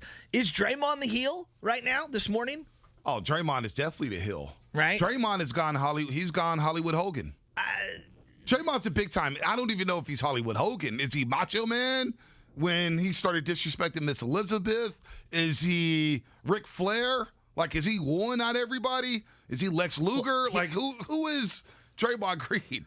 Well, Draymond Green is probably, in his mind, thinks he's Bret the Hitman Hart. But in reality, he's a jobber. No, I'm just joking. You know that I'm the cream of the crop. That was low. Yeah. That was low. I was trying to think of a low-level wrestler that the audience would recognize. That's low. That's just Doink the Clown? No, but here's the way I look at this, right? Like, Steph is going for the world title. Draymond wouldn't be a world title contender, right? You think Draymond, just intercontinental title? Intercontinental, maybe TV title, the old U.S. champion, something along those lines. Like, he's just not at that level. You gotta get to that level. Right. And I just don't think he's at that level. I'm just being real. But he would be a big-time heel, right? Oh, no doubt. He'd be part of a stable. Would he be like Roddy Piper, maybe? That's not bad. No, that's not bad. That's not bad. I was thinking more Jimmy Anvil Neidhart, where you're like the third guy in the Hart Foundation. He would be that guy. Yeah, he would. He'd be Arn Anderson with the Four Horsemen. He'd be Arn Anderson with the Four Horsemen. Come on. Come on. Yeah, and again, you're not one of the main dudes. Yeah, I mean, Ric Flair was the main dude, but Arn Anderson was probably second. Just dropping fours everywhere. Right, just dropping four. Arn Anderson's a legend. Just the four. Just the fours. The fours. Four in your face. Chris Benoit became a Four Horseman, right?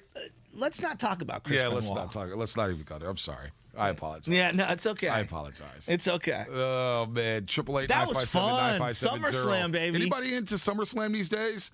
Anybody into it? Langford's like, Have you ever been to a live WWE or WCW? Not. I have not, and that's on my bucket list. Really? I've got to do it one time. It's honestly, it's like 3-4 hours of a lot of fun. I mean, I've watched. It's a long day. I've watched millions of pay-per-views. Yeah. Millions of them where the crowd's just going crazy. You got all the signs. You got all the guys. Like, Bonte Hill was here. Yeah, no, I mean, Fort Ball, remember he was sitting front row at the Chase Center? Didn't they have it at Chase Center, Langford? Yeah, they had a Raw event over at Chase Center that he was front row for. I went to one over at SAP Center, and I think it was HP Pavilion at the time, but it was the match before the Royal Rumble. Wow. And so The Rock was there, and this is when The Rock made his return. If you smell. So maybe it was SAP Center, actually, now that I think about it. But anyway, at the end of the whole event, the matches were whatever, but at the end of the entire event, everyone just starts coming out into the ring and just starts pounding each other, the guys who were going to participate in the Royal Rumble,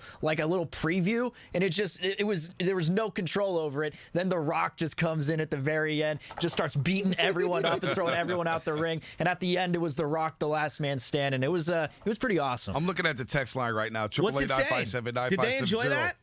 They did enjoy it. Good. And they're saying Draymond is Brooklyn Brawler. Brooklyn Brawler, that's a 510. good one. 408, Draymond would be Gold Dust. Come on. I don't know about that one. Hey, I'll be 510, Draymond would be Zeus. No, but you know what? Let me make the case for Or Gold Dust. here's a good one from Zucci Man, our friend Zucci Yeah. Man. He would be Marty Jannetty. He's nothing without Steph. Like Marty Jannetty was nothing without. Does Steph have the guts to give him the sweet chin music at some point and turn his back on him? Maybe since he's a gold medalist? Kurt Angle? Hey, this music was sick, though. Come on. Kurt Angle, great real wrestler.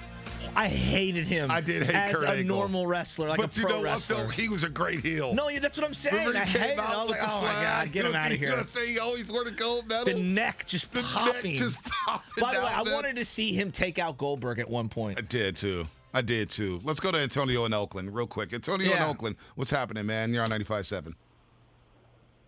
Oh, man, the whole wrestling, I went to Oakland Coliseum, I went to Cow Palace, I went to the Arco Arena in Sac to see wrestling. I grew up loving it, you know what I'm saying? And I had a video game, I had T-shirts, I had toys. Hey, did you have WCW Revenge? Oh, you said, have I been there? No. Remember the video game on N64, WCW Revenge? Oh, yeah, I did have that one. That was the game. WCW was cool, too. Yeah. I was a little bit more WWE, but WCW was great, too, though. Yeah. Yeah, that was good. Games. I enjoyed the heck out of it. Yeah, I had the great. WrestleMania on PlayStation, the first PlayStation. It was probably like 7 years late, and it was it was awesome. Yokozuna versus Undertaker. I must have played that match 8,000 times. Degenerate Daddy on Twitch. Arn Anderson's nickname was the Enforcer. It fits for Draymond's nickname. He was the meanest of the four horsemen. I'm telling you, Draymond Green too. Whether you think he's fake tough or not, he was that dude. He was that dude coming out of nowhere.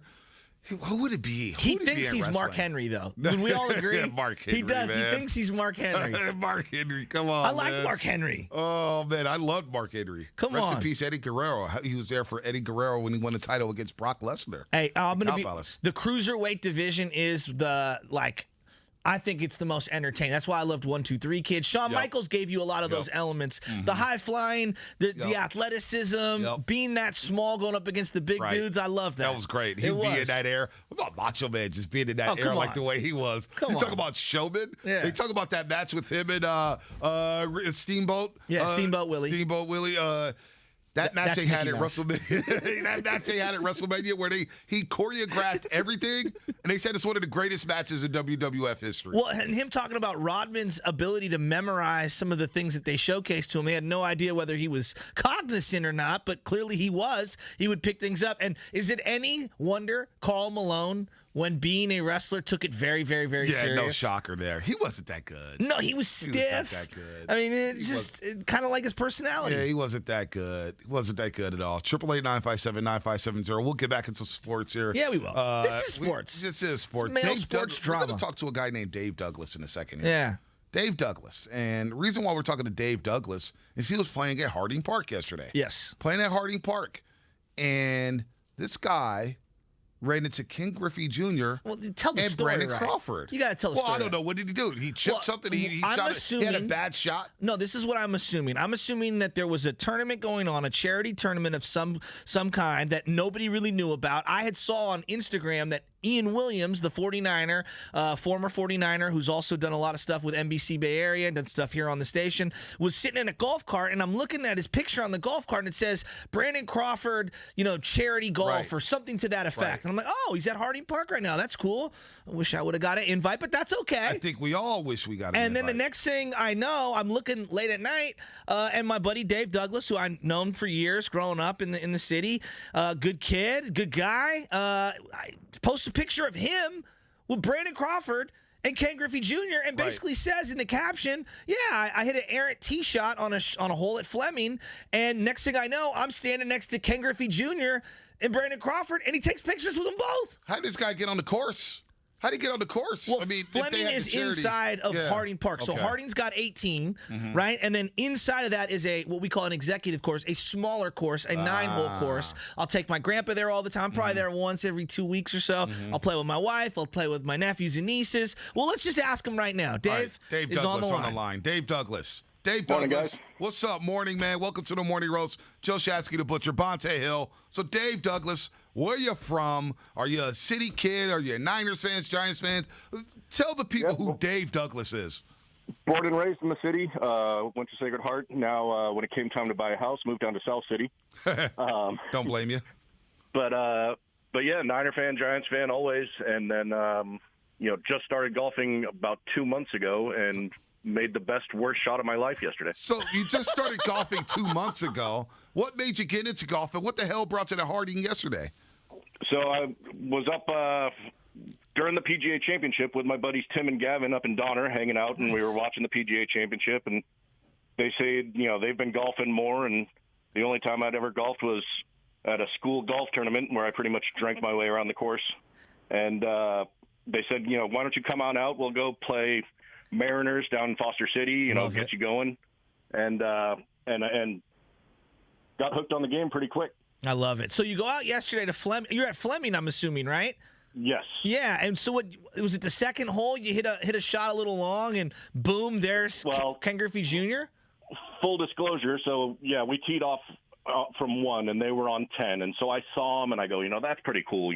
There's Crawford, and I couldn't believe Griffey. I go, I don't get starstruck pretty often, but that's a good one. Yeah, you're a big baseball fan. Yeah. And so I just go, you know what, I'm going to leave these guys alone. It's really cool, but, they're out golfing. Nobody wants to be bothered while they're golfing. So they go on 1. I finish up my first hole, my buddy Tim, Gavin, and Walt. And then my tee shot on the second hole, full disclosure, topped it. Called myself a horrible name that I can't say on the radio. And I just said, you know what, I'm going to take the same club. And it probably only dribbled 20 yards away. I'm going to just take the same club, hit it again. Second shot, I hit it right, so it sailed way over the green. And then I walk up there, and I look up, and 15 feet away, there's Griffey and Crawford standing on the tee box. They're not swinging or anything, so I go, hey, guys, I was going to leave you alone, but I can't pass this up. I go, do you mind if I come up and take a picture? And what'd they say? They were cool. Crawford understandably kind of looked to make sure I wasn't going to draw a crowd or anything, because like I said, they're out doing their thing. It was a tournament for Crawford's charity. Right. Very cool. So I didn't want that either. But the nice thing about that hole too is it's kind of in the back along Lake Merced Boulevard, and so it's not real busy. And so he looked and says, "Yeah, come on over." I take a picture with Crawford, and then Griffey's standing there. We're standing on the tee box. Griffey's standing there, and I go, I just want to watch this swing. And Crawford says, yeah, it's a lot better than mine. And it's almost as pretty as the baseball swing. Wow. So you go up to Griffey. You see Griffey Jr., who, by the way, I didn't know he was in the city. Just bought a pair of his shoes to Griffey's. Can't go wrong with those. But he's on the course. You see Griffey swing. What did you say when you walked up to Griffey to take a picture? What was his response? Kind of same thing. I was trying to make it quick, not bother them and interrupt their day. I go, hey, Ken, do you mind if I take a quick picture? Always just a big fan. Fanboy up a little bit, but also just try and stay out of their way. Man, how was it? And you think the swing was just as good as his baseball swing, which is one of the sweetest swings ever. Yeah, almost as good. There's nothing quite as good as that baseball swing, except for Will Clark's.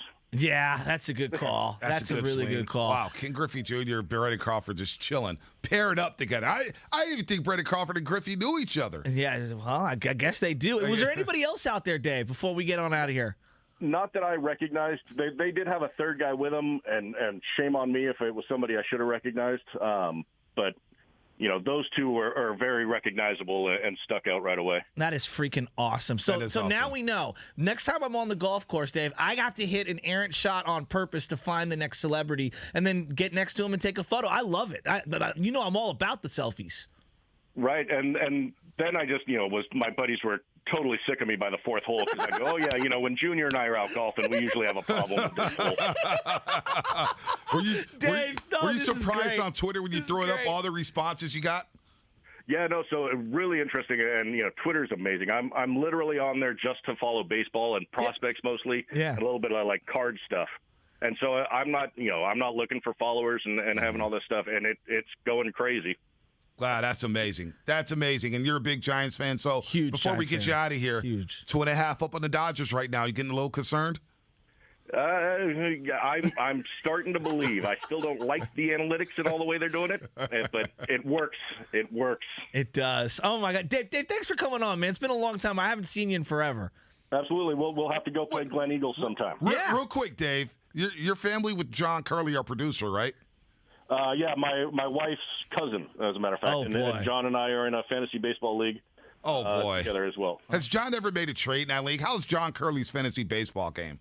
He hangs in there. Tough competition in that league, but not a lot of transactions either. But that's a nice way of saying that his fantasy baseball skills needs to be improved on, right?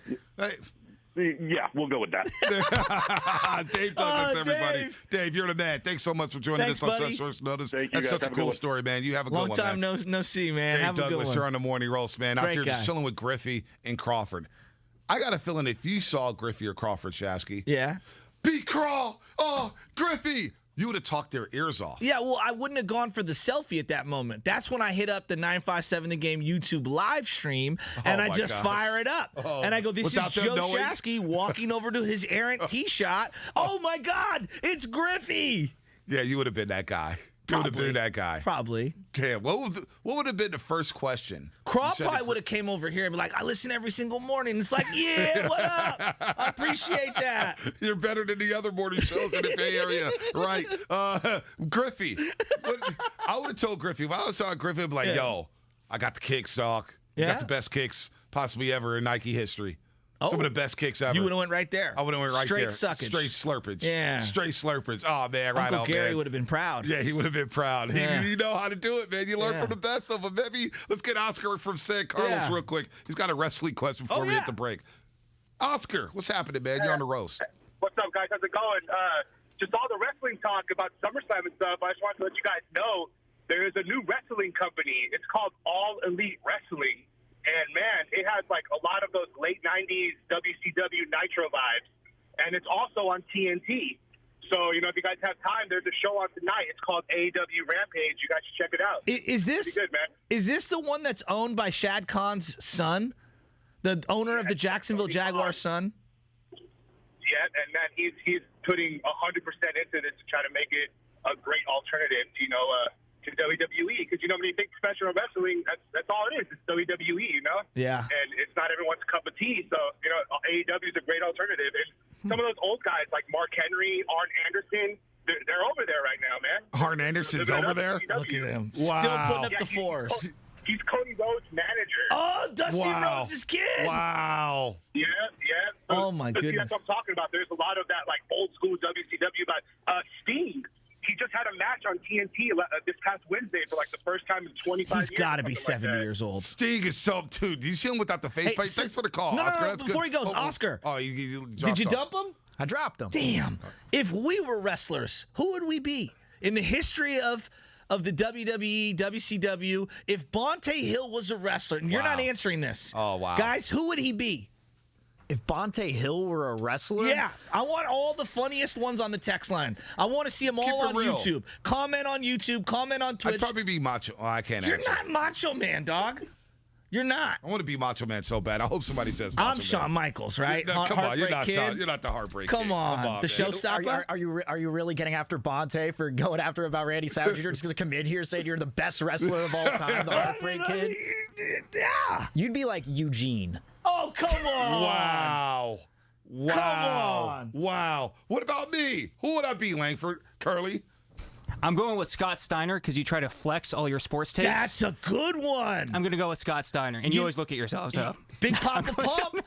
Big Papa Pump. Bonte Dude, Hill. I always look at myself. Oh, that's cold, man. And you do That's have Michigan cold. ties. That's cold. That's cold. Wow, that's good. Cold. That is good. That's really good. That is good. Coco, beware. I'm seeing on the text line.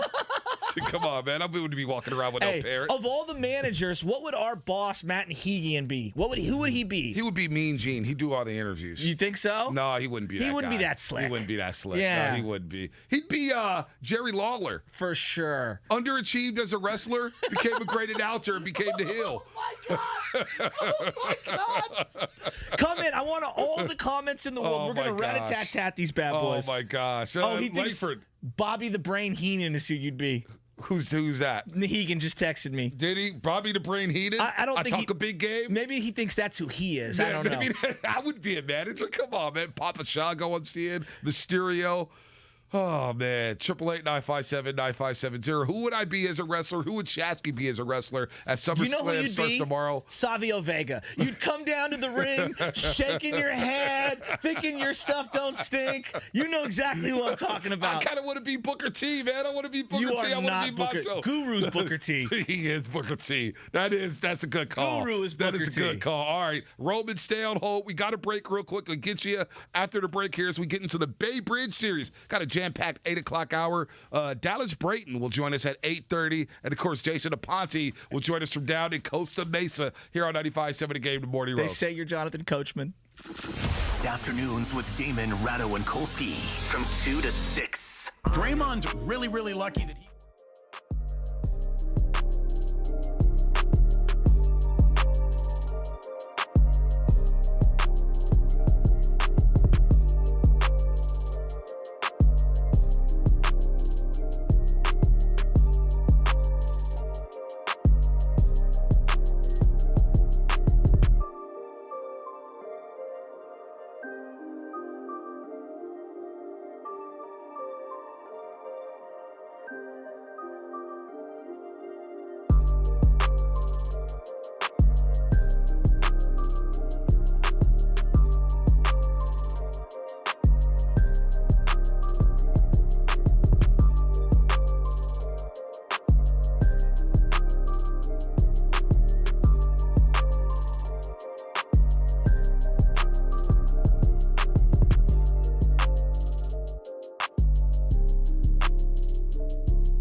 Save up with the Fuel Rewards program and never pay full price for gas again. And snack up with in-store rewards to save even more at the pump. Make the most of the stop you need to make with Shell and engines that continuously use Shell V-Power Nitro Plus Premium Gasoline. See full terms and conditions at fuelrewards.com. Sunday! It's the savings event of the season. Progressive's Home and Auto Bundle Extravafesta Save-a-thon. Your chance to save big by bundling your home and auto insurance. But only this Sunday. Unless you're busy, in which case you can bundle Tuesday. Or if you already have dinner plans, then try Friday. But if the week gets away from you, you can just wait till next Sunday. Because Progressive's Home and Auto Bundle Extravafesta Save-a-thon isn't going anywhere. Progressive Casualty Insurance Company and affiliates. Discounts not available in all states or situations. Hey, it's Dan Dibley from Steiny Guru and Dibs, and you're listening to KGMZ FM in HD1 San Francisco, an Odyssey station. It's time to wake up with a nice cup of morning roast. Featuring Bonte Hill and Joe Shasky. Presented by Timeless Coffee. This is the Morning Roast on 95.7 The Game.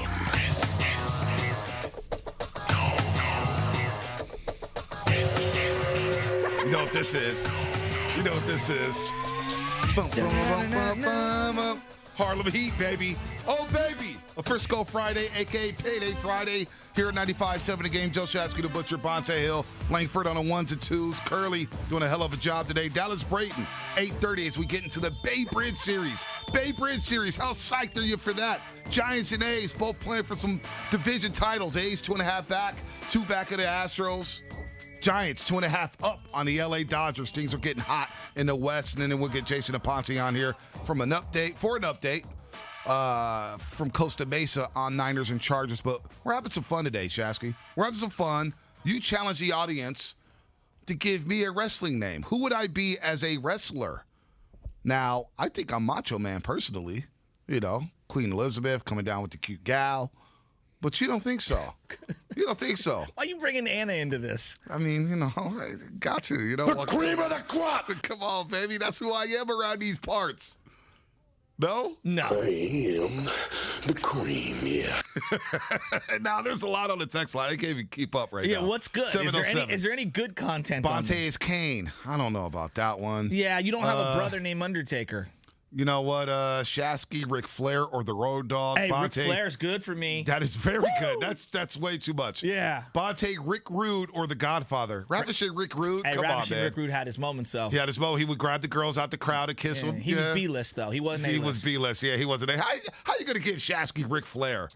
'Cause 408. How you going to give him Ric Flair? Jet flying. Oh, man. Bonte is doinked straight the clown. 5-0. He's doinked the clown. All right. Yeah, I don't know about that. Yeah, I don't know about that one either. Hey, Samoa Joe. But we're going to get back into this. Somebody's got to come in hot with some good stuff. We got some calls here. I was thinking that you and me would be the Dudleys. The Dudley Boys? I think that someone should Photoshop us as the Dudleys. Coming off the tables? Yeah, because we're ECW. We're hardcore. You know what I'm saying? We are hardcore. We'll come into WWF and we'll win some tag team titles. And TLC style. Tables, ladders, chairs match. Thank you. Now you understand. And then what was their finishing move where they threw the one guy would throw him up in the end, the other guy would plow him down? Into the table? Yeah, what was the name of their move? Does anyone know? I guess 3D. 3D. Damn, Curly's got wrestling knowledge. Yeah. He's got some wrestling knowledge. Let's go to Roman real quick in Oakland. He's got a name for me as a wrestler. What's up, Roman? Good morning, man. What's going on, brother? How you doing? I can't complain. Hey, man, I just want to let you guys know I love your show. I've been listening to you guys for the past few years. Thank you. Thank you. Yeah. So, hey, I got a name for you, brother. What's that? Bad News Brown. Wow. Why Bad News Brown? Yeah, Bad News Brown, baby. Talk to me. Say something. Anything. Why Bad News? You got nothing to say. Why'd you kiss me? Why Bad News Brown, man? Why? Bad News Brown. Hey, Betty, I got you another one, man. I'm going to give you a little more credibility, man. Come on. About Booker T, man. Five times. Thank you. King Booker, baby. Let's go. That's the best name all day. Hey, Bad News Brown. Come on. Booker had maybe the best body in WWE history. He had pipes. Dude, he was jacked. The back was so jacked by the way he was standing. Dude, it was unbelievable. Dude, he became good, too. His documentary was really good on how he evolved as a wrestler. Let's go to Deli Boy. Deli Boy and Half Moon Bay. I'm a little worried. Deli Boy. Talk to us, man. No, Bonte, I love it. You know, I would say you're more like Godfather, you know, like this fatty for this pimp daddy. Shasky, I thought about you. You are Doink the Clown. But the more I was thinking about it, you guys are more like the outsiders. Kevin Nash and Scott Hall. You came in, you changed the game. You know? That's what I'm talking about. You got to bring in your Hollywood Hulk Hogan. You got to bring in your icon who's just going to flip the switch, and he's just going to change the game for you guys. All right, bud? Love it. Absolutely love it. I need that Wolfpack song with Kevin Nash and Scott Hall. They were sick. They were sick. Remember when Scott Hall, they incorporated the drinking angle, and he'd come to the ring with a cocktail? Oh, yeah. And smoking, and oh, dude, when they came out in the Great American Bash, it's unbelievable. It was who were they fighting? It was Sting, and who else was it? Or no, did Sting come in to help out? I think Sting came in to help out, and then they turned on him. Who was it? Luger and who was that matchup? Because it was a great tag team match. Absolutely. And Hogan comes in, you're like, oh, Hogan's gonna save the day. He's gonna save the day. Yeah, absolutely. And it didn't happen. Oh yeah, this is hard. Back. Who racked this? Turn this up a little. This should be our every now and then. This should be our overtime music. This is hard. Go back to the beginning. I want to hear the Wolf one more time. This is so. We used to be called the hard. Wolf 95.7 The Game. Yeah, back in the day. Woo! Let's go. That's the Coyotes. Oh my gosh, that beat is so. Wrestling promos when guys would come out and the beat would just drop and people going crazy. That may have been my favorite part of wrestling. Let's go to Eddie and Vallejo. Eddie, what's going on, man? You're on 95.7 The Game. You got a name for Butcher Boy, right? That's right, man. Butcher Boy, man. You're the mouth of the South. You got so much passion. We might not know what you're saying, but damn it, half the time you convince us of what you're saying anyway. I love it. That is Jimmy Hart. Yeah. It's Jimmy Hart, the mouth of the South. Except I don't need one of those megaphones. Eddie, that is good stuff right there. So good. That is good stuff right there, and man. I'm from small Eddie. like him. Yeah, you are. Lex Luger and Macho Man were in that match. Was that who it was? Against the Outsiders. Wow. I don't remember that. Macho Man was part of all these damn matches, I dude. love it. Dude. I consider us more Degeneration X, to be totally honest with you. Because, when Are You Ready? When I hear that, don't get me wrong, NWO's good. I love DX. Are you ready? Yeah. This might be the best intro ever. This was good. Come on, no. This was good. This was good. This was good. This was good. Let's go to Shannon. Yeah. Shannon Martinez. God, He's got some Steven's on names for fire. us. Yeah, give it to me. Yeah, he is. What's up, Shannon? Hello. There is only one macho man. One macho man, Bonte. I'm right here, brother. I know you guys think you're the Mega Powers, brother. The Egomaniacs.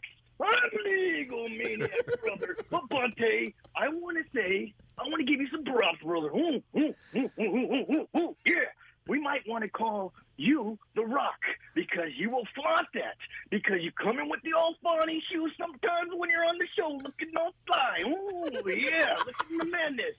Shasky, I want to say there's a million things you can be, Shasky. I want to say Rowdy Piper. And why I want to say that, brother, is because you can bring the heat when it's a Niners game. You bring the fire. Ooh, yeah. And then, you got the sensitive side, too, But I just wanted to say, I had to come on the show. I love you guys. And have a great weekend in SummerSlam. Ooh, yeah, like Hulk Hogan and I used to do. Bring in that Mega Power handshake and my veins popping down my neck. Ooh, yeah. That was great. Oh my God! That was great. Give my guy an applause, People are man. bringing it. Give my guy an applause. That was unbelievable. God. I'll take The Rock. I smell what the people's cooking out there. Let me tell you something. One thing I did not realize until I started going to all these random house shows, the Bay Area loves wrestling. Oh, there's no doubt. Filipinos. Oh yes. The Polynesians. Oh yes. Black people, Irish people, Italian people, you name it. Everybody loves wrestling. So every single demographic, men, women, grandmas. Grandma, that's how I watched all the wrestling. You know Grandma how many anti-Filipinos and my wife's got that love wrestling? Love it. Grandma Essie, who's still kicking over there on 332 Waller Street. And she's out there talking about we would order all the pay-per-views. And she's like, oh, man, you're going to get me at $50, Vontae. I'm like, please, Grandma Essie. And she still did it. And we watched them. And she's, oh, that dirty dog. That was her favorite line. Whenever a heel would come in, oh, he's such a clown. Dirty dog. Jerry Lawler, the king, when he would say something, why don't you just shut your mouth up? You don't know what you're talking about. Dude, she was great. But you're right. Grandmas, aunties. Love it. Every demographic.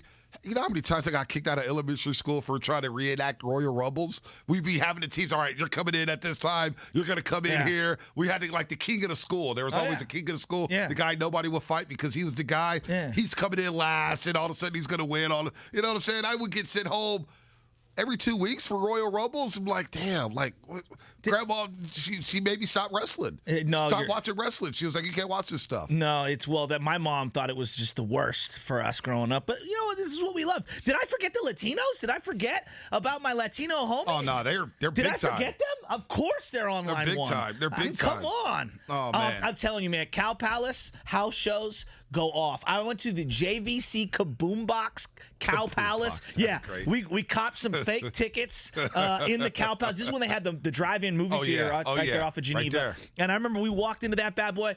It was one of the greatest things I've ever seen in my life. I mean, it was unbelievable. 4 hours of unreal content. I watched Undertaker versus Mankind as the main event. Wow. Leading up to SummerSlam. Wow, that's great. Let's go to Alex. Alex in the 408. He went down to WrestleMania at Levi Stadium a few years back. Sick. I actually ordered that on the laptop. I heard it was great. I regretted not going. I heard that Alex, what's going on? Hey, how you guys doing, man? I love your show. Thank you. I was actually the one that texted earlier. Also said that Shasky, was the Ric Flair of the show. Oh, nice. Thank you. you. You are You're the Godfather, man. I got to give you the Godfather. But WrestleMania at Levi Stadium was crazy, man. I was there for at least maybe 6-8 hours of the day, and it just flew by. Alex, why I got to be ravish at Rick Rude, man? That bothers me. Oh, come on, man. You got to flaunt yourself, especially when you're on that Warriors talk show. Come on, man. I'm not trying to greet girls. Hey, I'm not grabbing girls out of chase. No. If you're going to open the door, let the people come down and rain holy hell on us. All right? Hey, Alex, Jackie always gets us pumped up for these Giants games, man. Niners as well. Unfortunately, I'm not a Warriors fan. I'm a big Dallas Mavericks fan, but that's all good, yeah. It's all good. Thanks for calling Alex. in, man. I appreciate it. By the way, they're saying that I'm a luchador because you need to cover my ugly face. It's not bad. That's not cool, man. Come on, man. Michelle thinks you're handsome. I mean, come on. It depends. Yeah, I guess so. Omar in the city. Omar, what's happening, man? You're 95.7. Hey, what's going on, guys? What's going on? Start with this one time. See if y'all remember this. Ladies and gentlemen, boys and girls, children of all ages, the generation that probably brings to you. It's WWF Tag Team Champions of the World. The Road Dogg Jesse James, the Badass Billy Gunn, the New Age Outlaws. That might have been my favorite. That, of course, we got 2 words for you. And you all know the rest of it. Yeah, we know what Hey, my brother got in trouble at school for doing the X chop on the crotch. He got in so much trouble going to his private school back in the day doing that. And my mom would try to discipline her, and he'd just be doing the X at her. I was like, what are you doing, Pat? Dude. Tell me I'm wrong. WWF Superstars on Saturday morning. You had the Raw, you had the Nitro. How many kids got in trouble because of wrestling? I thought it was just me. You were trying to do moves and DDTs, backbreakers, the Boston Crab. Oh, my Lord. Side Job Rob in the Bay. Side Job Rob, what's happening? Hey, man. When you guys were talking, I was remembering as a kid going to the Cow Palace, and I seen Hulk Hogan versus the Killer Khan, Coco Beware fighting the JYD. I remember all that. And then in San Jose in the 90s, they had the Royal Rumble. Man, that thing was off the hook, man. But tell me if you remember this, Shafty. Huh. Hey, you can take your statistics and shine them up real good. And when you're done shining, shine a little bit more. And when it's shine good enough, take it and stick it right up your candy. Oh, I love it. That was good. Hey, I'll be real. There was a time in like the late 90s, early 2000s, anything The Rock said, the entire country was ready to go to war for. Ready to war. I mean, I love The Rock, dude. The People's Elbow. Dude, what's your name? It doesn't matter what your name is. It was great. Kurt Oakland, what's up, man? You're on 95.7 The Game. Hey, guys. Thanks for taking my call. So to piggyback on the AEW stuff, Arn Anderson's son, Brock Anderson, wrestles for AEW now.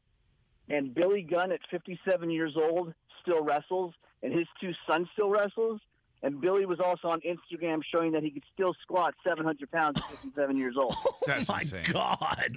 That's insane. My God. But, yeah, they got some pretty cool stuff. If you thought Rey Mysterio's a high flyer and you loved what he did, you guys need to check out AEW and just watch what they do. They have some crazy high flyers. Yeah, see, this is that the one with Shawn Michaels? Is Shawn Michaels behind the scenes with AEW? Yeah, he's in, Who's like, he with? NXT. No. He's with Shawn Michaels is with NXT. Yeah, he's Gotcha. And you have Yeah. So you have a guy named Dante Martin who jumps off the top rope, puts his legs around your head for a Hurricane Rana, and Hurricane Rana's the person on the ground. Ooh, that's pretty savage. It's completely out of the ring. He jumps completely out of the ring onto the person.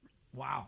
That's pretty incredible. One of the things that I think, so the NXT is basically the G League of the WWF. Yeah, no, we got a special guest on the line right now. I don't even know who it is. They haven't told me who it is. Who do we have on the line right now in the Morning Roast on 95.7 The Game? Do you want me to give you a hint? Yeah. Woo! No way! Come on! No way! Come on, man! Hot? What? Ric Flair? Come on, man! In the house. Oh, man. Rick. Ric Flair, what a surprise. SummerSlam is tomorrow. We're talking wrestling. People are giving us names as wrestlers. We're talking NWO. We're talking WCW. And we get Ric Flair on the line? Rick, man, come on, man. Give me a woo. Woo! Oh, man. Rick, what's going on? Life is good. I'm on my boat a mile out. You're on the boat on the yacht. You got the diamonds on. You got the chain on. How's life for Ric Flair right now? Not the yacht, but it's big enough. The Nature Boy Ric Flair on here on 95.7 The Game. The roast with Bonte Hill and Joe Shasky the Butcher. SummerSlam's tomorrow, man. What's your favorite SummerSlam memories? Oh, geez, I don't know. I've enjoyed the product for years. I can't pick one. I'm really looking forward to tomorrow. It's going to be a great show. Hey, Rick, I still wear my robe around my house like I'm you. And I walk out on Niner Sundays, and I go, woo! I'm telling you, Rick. So does Rick. He's still rocking the robe. Are you still wearing the robe? Hell yeah. I love it. Hey, so walk me through. What's the greatest match Ric Flair ever was in? Oh, I don't know, God. What's your favorite? I guess my favorite would be in Steamboat, but it could be one of 5,000. You know what I mean? Rick, tell me about this part. People seem to like the Chicago one and the Tennessee one, but I don't think I ever had a bad match with Steamboat. He was that great. He was great. Rick, tell me about this party, this pre-party for SummerSlam tomorrow, a virtual party tomorrow, 7 p.m. Eastern. What we got to do to get to this party, man? How lit is this party going to be tomorrow? You got to buy a ticket. That's the first thing. I mean, I don't got money like you, Rick. We're not giving it away on the first show. Rick, I don't got money like you, man. I'm not rolling in diamonds, man. I'm not swimming in cash. So how can we get into this party? Virtually. $3. Oh, okay. That's it? All right, that's it. I thought you was going to be charging 50, Rick. You're a high roller. And all the like going to a Buccaneer game. Well, you bring up football. What about our man George Kittle here in San Francisco? He is a huge Ric Flair fan.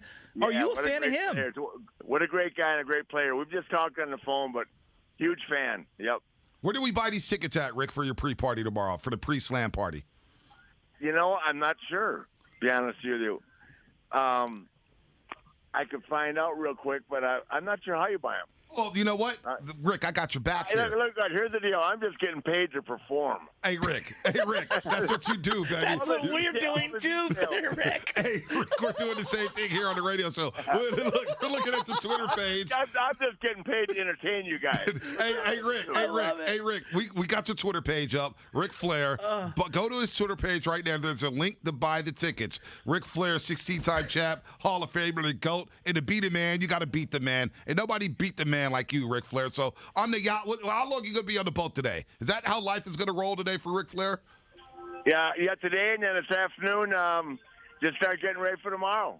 Are you going to be in Vegas for this party, for the virtual party? No, I'm going to be here in Tampa, Florida. It's the first time I've missed seeing the Queen, but it was a conflict, and when I accepted the engagement, which I'm really excited about being part of, I thought SummerSlam would be on Sunday.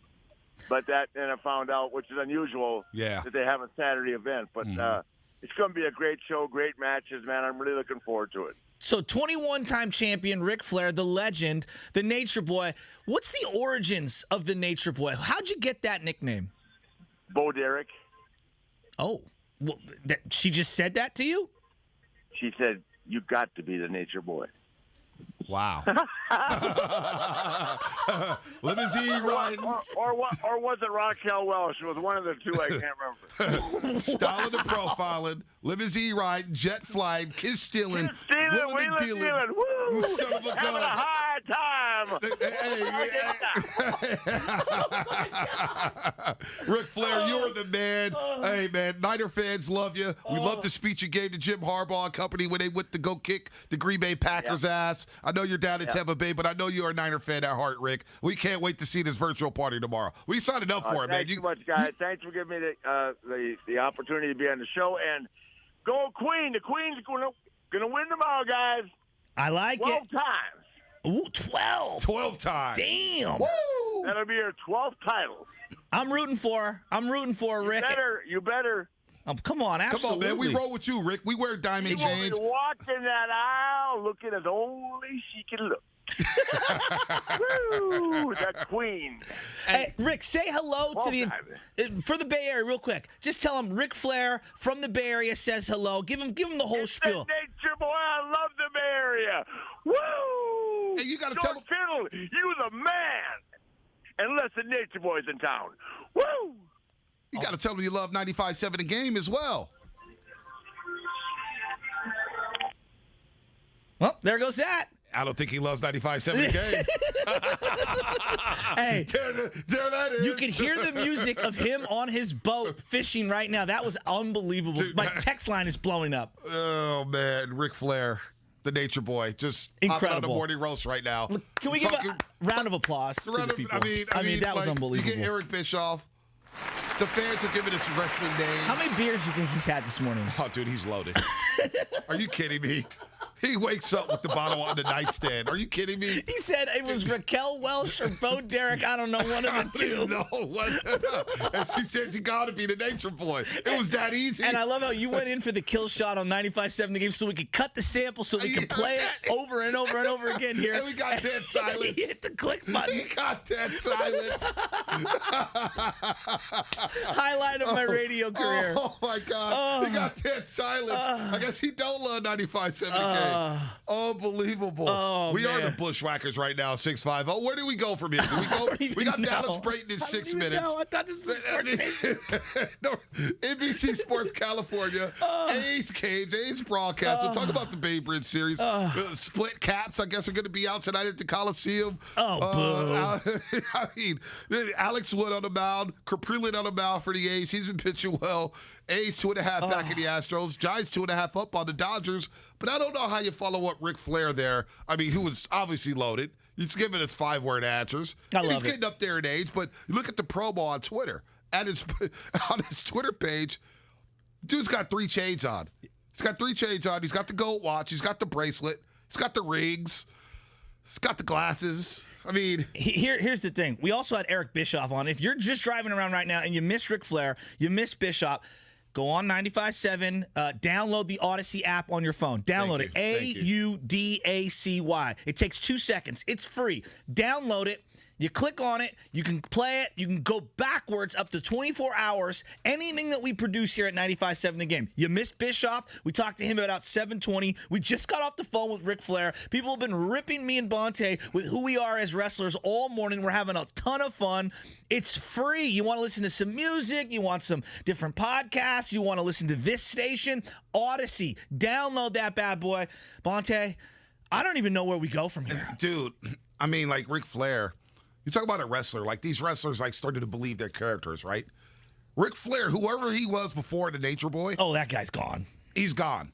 He's totally Nature Boy. He is in character 24 hours a day. 24 hours a day. Robes, glasses, chains, boat, loaded. I didn't even know what he was saying. Here's my favorite part is you went in for the 95.7 little drop, and the next thing you know, just dead silence. Straight that up is click. veteran OG Ric Flair. I don't know. I'm just here to entertain you. They're paying me. They're paying me. Like it tells you. And look, the virtual party, they're just paying me to entertain people. And Shasky goes, How do I buy tickets? Shasky goes, yeah, kind of like us, Rick. We're paid to entertain people. I didn't know what to say. It's just what? I didn't even know what to say. What is going on, man? It's off the rails right now. It's off the rails right. The Godfather intro. Can we? Oh man, don't play the Godfather intro. Give it to me. Don't play the Godfather intro to the wrestler Godfather. Not Do you the want movie. me to play how the end of that Ric Flair interview went? Yes, please do. please. Rick, say hello to the for the Bay Area real quick. Just tell him Ric Flair from the Bay Area says hello. Give him the whole spiel. Nature boy, I love the Bay Area. Woo! Hey, you got to tell him. Fiddle, you the man. Unless the Nature Boy's in town. Woo! You got to tell him you love 95.7 The Game as well. Well, there goes that.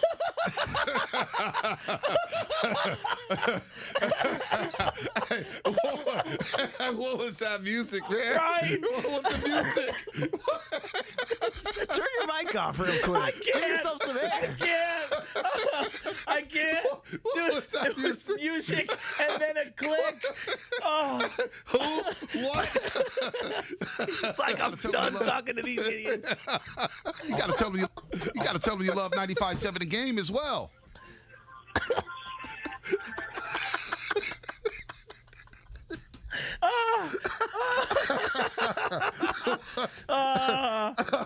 Hey, B, you ever been ghosted like that? I'm crying. I'm laughing so hard I'm crying. I just got ghosted by the Nature Boy.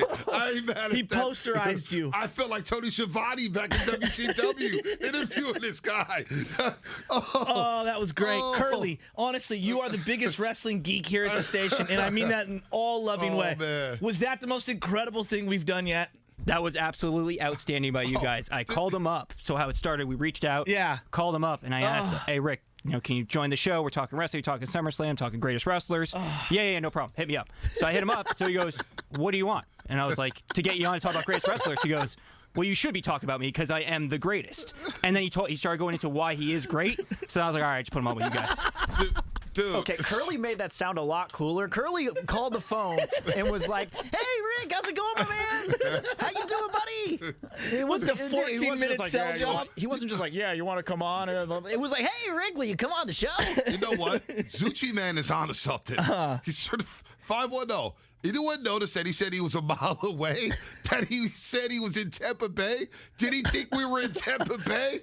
Because Tampa Bay calls itself the Bay Area. Oh, St. dude, Peter, I didn't they even do. know. Oh. They call themselves the Bay Area down there. Tampa Bay, what is it? What's the town? I don't even know the town St. over. Pete's? It might be St. Pete. Okay. Maybe St. Pete. He was on his boat. A mile away from the shore. Like, he's not thinking it's Tampa Bay. Like, he knew what we were doing here. All right. Look, he's all not I know, thinking George Kittle's from Tampa Bay. How do we even pivot? Dude. I mean, I don't even know how to pivot properly.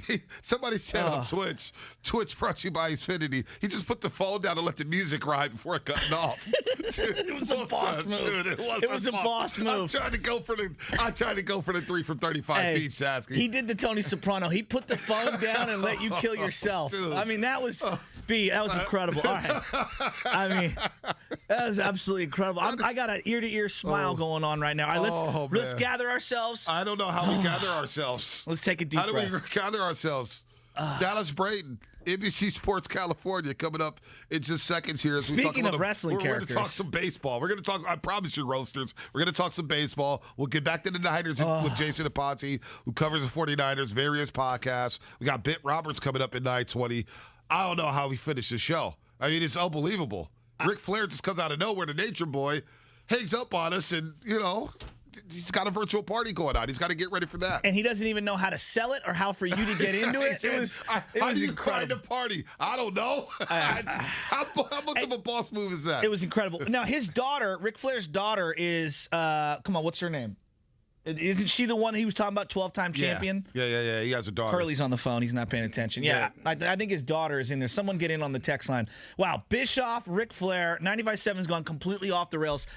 Who do we got coming up next? Dallas Brayton. At what Oakland time? A's pitcher right now. Oh, right now. You got to gather yourself. Oh. Right now. Oh. Right now. Dallas Braden, NBC Sports, California, here on the roast with Bonte and the Butcher. And Dallas, good morning. We're trying to gather ourselves because we just had the Nature Boy Ric Flair on. His daughter Charlotte's in SummerSlam tomorrow. Yeah, there you go, Dallas. There you go. When you think of Ric Flair, what do you think of, Dallas? I think of the Flair chop. That's what you got to think of first and foremost. And then I think of him getting Flair chopped and taking like a full lap around the ring, going into the turnbuckle, flipping over, walking down the curtain or the apron of the ring, and then like falling face first, like the most dramatic fall ever after taking his own Flair chop. Like that's just Ric Flair in a nutshell. And on top of the awesome walk, the feathery jacket. I mean, come on, the dude, it was just dripping with charisma. Dripping. Swagger, charisma. I mean, the moxie. He would get beat up in these wrestling matches and then at the end win them with the chop and whatever. I mean, Ric Flair is definitely iconic as SummerSlam starts tomorrow. But tonight, the Babe Ruth series starts.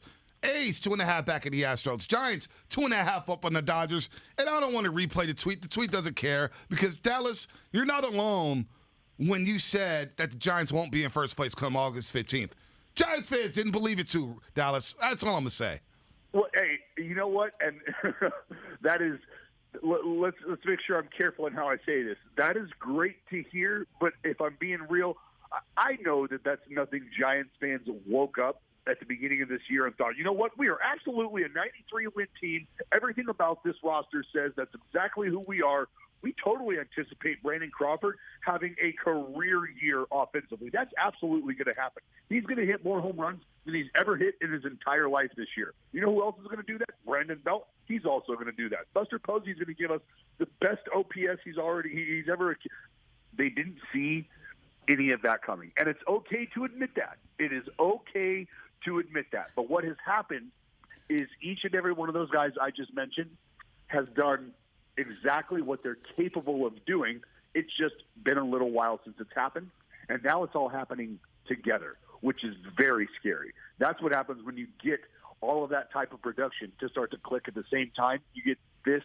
I mean, you get the best team in baseball. It's insane. It's 100% true. I had no idea that any of those guys were going to do anything close to this. I mean, if you'd asked me a year ago, I mean, Crawford was getting removed from the first game of the year defensively as a replacement. Like, it's just unbelievable. But, Dallas, when you hit the age that these guys have hit and you're an established player, how hard is it to accept the changes that this coaching staff has tried to have these guys, adjust to? Because that, to me, seems like something that's really difficult. An old dog, new tricks. I mean, there's a metaphor there for a reason.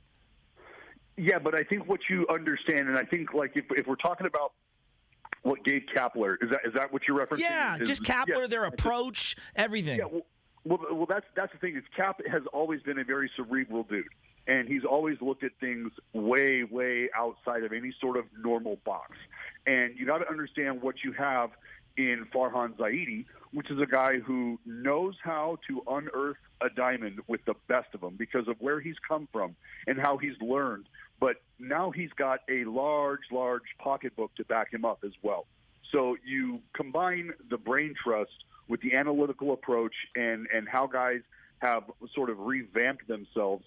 That's why you're getting what you're getting. And when the production is there, combined with the information, and you start to realize, oh, you know what? Maybe it's this information I'm getting that's helping me attack each day in a different way than I have before. And I'm starting to see the fruits of that labor. So now you no longer start to question why you're making the adjustments. You realize the adjustments are working, and you don't give a damn how you got there. You just want to keep it rolling. And with a combination of the savvy veterans that they have in that room combined with some of those younger guys that have come up and made an impact. I mean, Lamont Wade Jr. has been incredible to watch. It has been, just from afar, it has been so fun to watch. And you obviously understand, if you just do a little reading on the guy, you understand the kind of commitments he's made to changing things for himself. So it's no mystery when you take a little bit of a dive into what they've got going on, why they're having the success and why they're on the run they're on. So I'm looking over here at the A's, and they're only 2.5 back from the Astros. Everybody's hyperventilating over the wild card. They still have a chance at the AL West. This is a big series for them, right? Well, it's a big series for them, and unfortunately, the A's missed a giant window of opportunity here over these last few days, because with the Astros being the Astros dropped 3 out of 4 to the Kansas City Royals, and the A's dropped 3 out of 4 to the Chicago White Sox against a team, against a division that they've had a ton of success in. So with that opportunity kind of going by the wayside, you absolutely have to look at this weekend right here as not only a test, but it's a really good opportunity to try to get yourself back on track, especially if a team like Houston is giving you that window. They're almost holding that window of opportunity open for you right now. Dallas Brayton here on the Morning Roast with Joe Shasky, the Butcher, and Bonte Hill. Looking at the trade deadline, Ric Flair got me, man. I can't stop laughing about that interview. But Dallas, dude, he got me, man. But Dallas, the trade deadline came apart. It came and went July 31st. And the Giants make the move for Chris Bryant. And you see the Yankees make a move for Joey Gallo. And you see the White Sox make a move for Craig Kimbrell. But nobody talked about the moves that the A's made, which I thought were really sneaky good. And you're seeing Marte still bag after bag. Harrison, Yan Gomes, you get a reliever. Like the A's, what they did at the deadline was sneaky good. Not the big headline names, but enough to get you over the top and kind of help replenish some of the talent that you lost. Speaking of Ramon Laureano and Luzardo or whatnot, I like what the A's did at the deadline. I tell you, because I was invested in the young lefty Luzardo, on a personal level, as well as being treated to the talent that I saw, I know how much is in there. And that's where I was initially coming from when you think about, okay, it's Marte for a few months, and then where do we go from there? Are we going to be able to re-sign him? And are we okay with saying goodbye to the control that you would have over a Luzardo that's got a ton of high upside? Well, the answer to that is yes. Why? Because that clubhouse has shown them and has put themselves in a position to be competitive. And the front office in Oakland has always said, if you guys as players in that room force our hand and are in a place where you can compete towards the deadline, we will make moves. Trust me, we want to make moves. We want to help you get better. Help us help you. Well, that's what this club did. And so you go out and you get Marte, and there has not been a more impactful move. There has not been a more impactful deadline deal than Starling Marte coming over to the Oakland A's, because you're absolutely right. The dude gets on first, and it's a double because he's stealing second. He's hunting third base if you're not going to pay attention to him. And he has provided such an opportunity, unfortunately, that the A's have not been able to capitalize on, because they were just, 2 for 24 or 3 for 25 or something with runners in scoring position. I mean, it was grotesque, if we're being honest.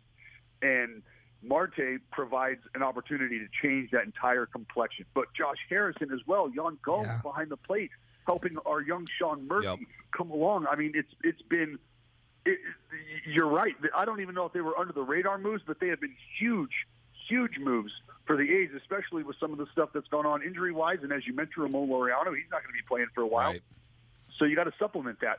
And what do you need down there in the bullpen? You need a go-to guy, maybe even from the left side, that can pitch some leverage scenarios for you, left or right-hander, doesn't matter, and that's what Andrew Chafin represents. So it's a tip of the cap to the front office, because they stuck by their word, and they told this team that if you're there, we'll go help you out, and they went and got a few guys that can absolutely help that push.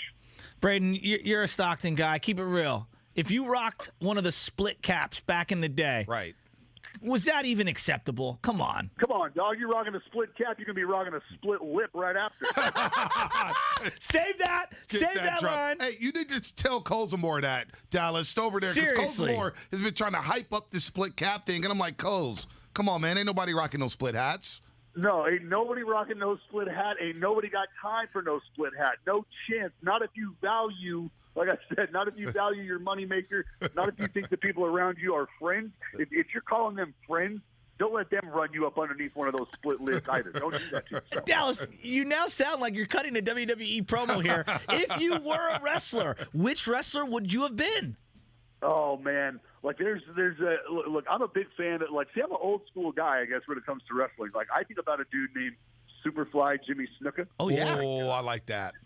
Just because of his aerial, like, I mean, the dude was an absolute freak. I also, I mean, come on, it's really hard not to be a fan of the Ultimate Warrior entrance. Like, I don't know how you top some of those entrances that we've seen from him. Like, I think it was WrestleMania 9 or so where he came out, Hogan. Yep. I don't know. Toronto Skydome when he ran out there. But just absolute sideshow. What a circuit. But I mean, some of the entertainers, like I would want some cool stuff going on, like the Undertaker. Like, am I popping up out of a coffin? I don't know. Probably not that scary. Like you popped out of a jacuzzi? Yeah, I could do that, but that's going to be a lot of work. There's going to be a lot of water involved. You know, there could be issues there. I love this Dallas guy. Braden on the rolls here on 95.7 The Game. Enjoy the Babe Ruth series at the Collie. 209. It's great pitching matchups, man. And last time these two teams met, it felt like a playoff series. Well, for sure. Guess what? It's August now, and both these teams need some wins here as the Dodgers were lurking on the Giants, and of course the A's trying to catch the Astros in the AL West. Thanks for the time, Dallas. Anytime, boys. We'll see you. Sounds good. Dallas Braden, former Oakland A, now on NBC Sports California. We got to run here. And what's coming up on the game brought to you by Stanford Healthcare. We'll get back into the 49ers here. Jason Aponte, Coastal Mesa, as we take a breath here from a wild 8 o'clock hour. Afternoons with Damon, Ratto, and Kolsky from 2 to 6. Ray and I are both wooden nickel kind of guys.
kind of reevaluate that after each practice, and not just so he can get with our ones, but also so he can go against some the one defense and stuff. So we'll see if we do some of that tomorrow. If I do, it'd be more trying to get him some reps versus Bosa and Derwin and some of those other guys too, because it's definitely a difference. Now, back to the Morning Roast, presented by Timeless Coffee with Bonte and Shasky.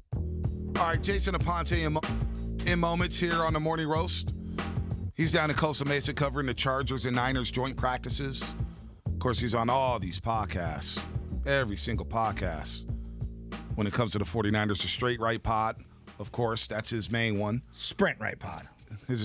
Sprint Right Pod. Excuse me. Like Sprint Right Option, the famous Sprint play. Right Pod. No, I misread that. Sprint Right Pod. We're having Sprint a Right banner Pod. day here on the Sprint Morning Right Roast. Pod. It's Sprint Right Pod. Ric Flair, Eric Bischoff, Dallas Brayton. Hell of a show. We got Bip Roberts coming up in 9:20. Talk a little more Bay Bridge series. We love Bip. He's always dipped in sauce. Real Shanahan. Raggooey. Yeah, real Raggooey. He's got the curl. He's got the waves going on right now. Oh, he had nice. the curl for a long time. Shanahan just talked, and we heard the clip earlier today about Shanahan. Hey, man, we need to give him some reps with the ones or whatnot. We don't believe anything Shanahan says. Let's ask Jason Aponte, who makes his second appearance. He was so good during his debut on the Morning Roast that we had to bring him back a couple weeks later. We had to. Absolutely. But in honor of Jason Aponte, right now, because he put out on Twitter about the black jerseys. Basically, he was saying that Kyle Shanahan, his best outfit was a black on black on black outfit that he was wearing one day. And I came in, I was like, I'm not real high on the black on black on black. You got to mix in some red. And Bonte says to me right before we go to the break, dog, you're wearing all black Niner gear, the black Niner jersey with the black giant Niner hat. I like the hat. I don't like the jersey. Well, and this is what I said. I'm doing this because I'm repping with my boy Jason Aponte. What's up, Jason? What's up, Shasky? Hey, I gotta say, man, the game plan was great for that, and the all black. It's just the way that he came off that game that I think it was the hardest. But you definitely put me in my place, letting me know that is closer to Raiders stuff than it is Niners, right? Yeah, like when the Niners wore those all black kits on the Monday Night Opener. Remember, Carlos Hyde went for over 200 against the Vikings, and I was just like, I'm not feeling the black jerseys. Like it feels like a knockoff on Mission Street here in the city. It's really tough to get away from tradition, and the cleanest jerseys are the red with the gold. Yeah, no doubt. So, sometimes that's a little bit jarring for people to see. Yeah, that's all right. I got your back. So, look, you're down there. The Chargers and the Niners are facing each other off in these practices. And, the fans, me and B, we don't get to see anything. You've been there. You've been watching this team the last couple of weeks every single day. What are some of the big takeaways? I know we're going to get to the quarterback at some point, but forget the quarterback for just a second. What are your big takeaways on the 2021 Niners? Right now this defensive line is just so deep, and I think it's the reemergence of D Ford, because he almost felt like an afterthought, and it almost felt like, hey, if you get anything from D Ford, it's a win. From everything that we saw yesterday and from all the practices, he was incredible yesterday with his get-off, and he was just after the quarterback every single time he was in the backfield. So he would be such an addition and such a weapon to use, especially if they're just using him on passing downs. But I just really think that the defensive line, while we can't say that it will be 2019 because of the highs, and obviously DeForest Buckner was on the team, it's probably deeper right now at this point than it was in 2019, which is something that is valuable, especially when it gets to the end of games. Well, so what's going on with Bosa right now? We all know D Ford is very, very important. Only played 33% of the snaps in 2019, but had the highest pressure rate. But Bosa was the guy everybody fell in love with. He looks like a generational talent. Where's Bosa at right now? Is he practicing? Does he look good? What's going on there? He looks good when in his individual drills. You can see the get-off that he has when he's hitting the sled, and all those things are fine. And I think that right now what the team is doing is actually really smart in terms of just getting him ready for week one. The guy just can take his reps. He's not really practicing as much on 11-on-11s. He's working off on the side. So I think that it's really smart. Basically get him in bubble wrap and just get him ready for week one. I think that's the smartest way to do it, because he looks just as good as he did then. Jason Aponte, Sprint Right Pod host, of course, down in Costa Mesa, covering the Niners and Chargers joint practices. These teams will tangle Sunday at SoFi Stadium at 4:30 p.m. here West Coast time. All right, D-line, we know D Ford's looking good now in Bosa. Let's get to the quarterbacks, because that's what everybody wants to hear about. How did Garoppolo look? Because depending on which beat writer you follow, you never know how these quarterbacks really look. So, Jason, I'm going to trust you. I just never know whether it's a spreadsheet, whether it's a report, stats. I don't know what the hell's going on here. Let me know what's going on, Jason. I trust your assessment on what's going on with the quarterbacks down there in Costa Mesa. Right, man. You guys are funny. Yeah, so yesterday it was clear that Garoppolo was taking more chances downfield, and that had always been something that we had been talking about during camp because, being efficient in the middle of the field, intermediate, that's fine, that's great and everything as well, but you have to be able to have the defense respect you. And yesterday he hit a long pass to Travis Benjamin. People were going to say whatever, it wasn't perfectly placed. It was completed while in double coverage. He was taking more shots downfield. He actually tried it again with, if I'm not mistaken, Juwan Jennings, and it just ended incomplete. But yesterday he really started fast, and then he kind of tapered off at the end. The Chargers defense is very good, and we were talking to some people around camp yesterday, and they had said that the Chargers defense is way ahead of their offense. So it was a nice little challenge, but they were picking it up at the end of the game, at the end of scrimmage sessions. So Derwin James actually had an interception, but so he started off really hot, but then he went on a little stretch of like 0 of 6 with like 1 or 2 interceptions and things like that. So I mean, hey. It's no big deal because it is practice, but the Chargers do have a very good defense, and it seems like they were playing very much lights out. So yesterday, Jimmy Garoppolo was actually pushing the ball downfield. I'll give him credit for that. Started off fast and kind of ended slowly. That's the best I could say about yesterday. What about Trey? Hey, Trey, actually, this is what really is important. Everybody knows the deep balls. Everybody knows the zone read. All that stuff is there.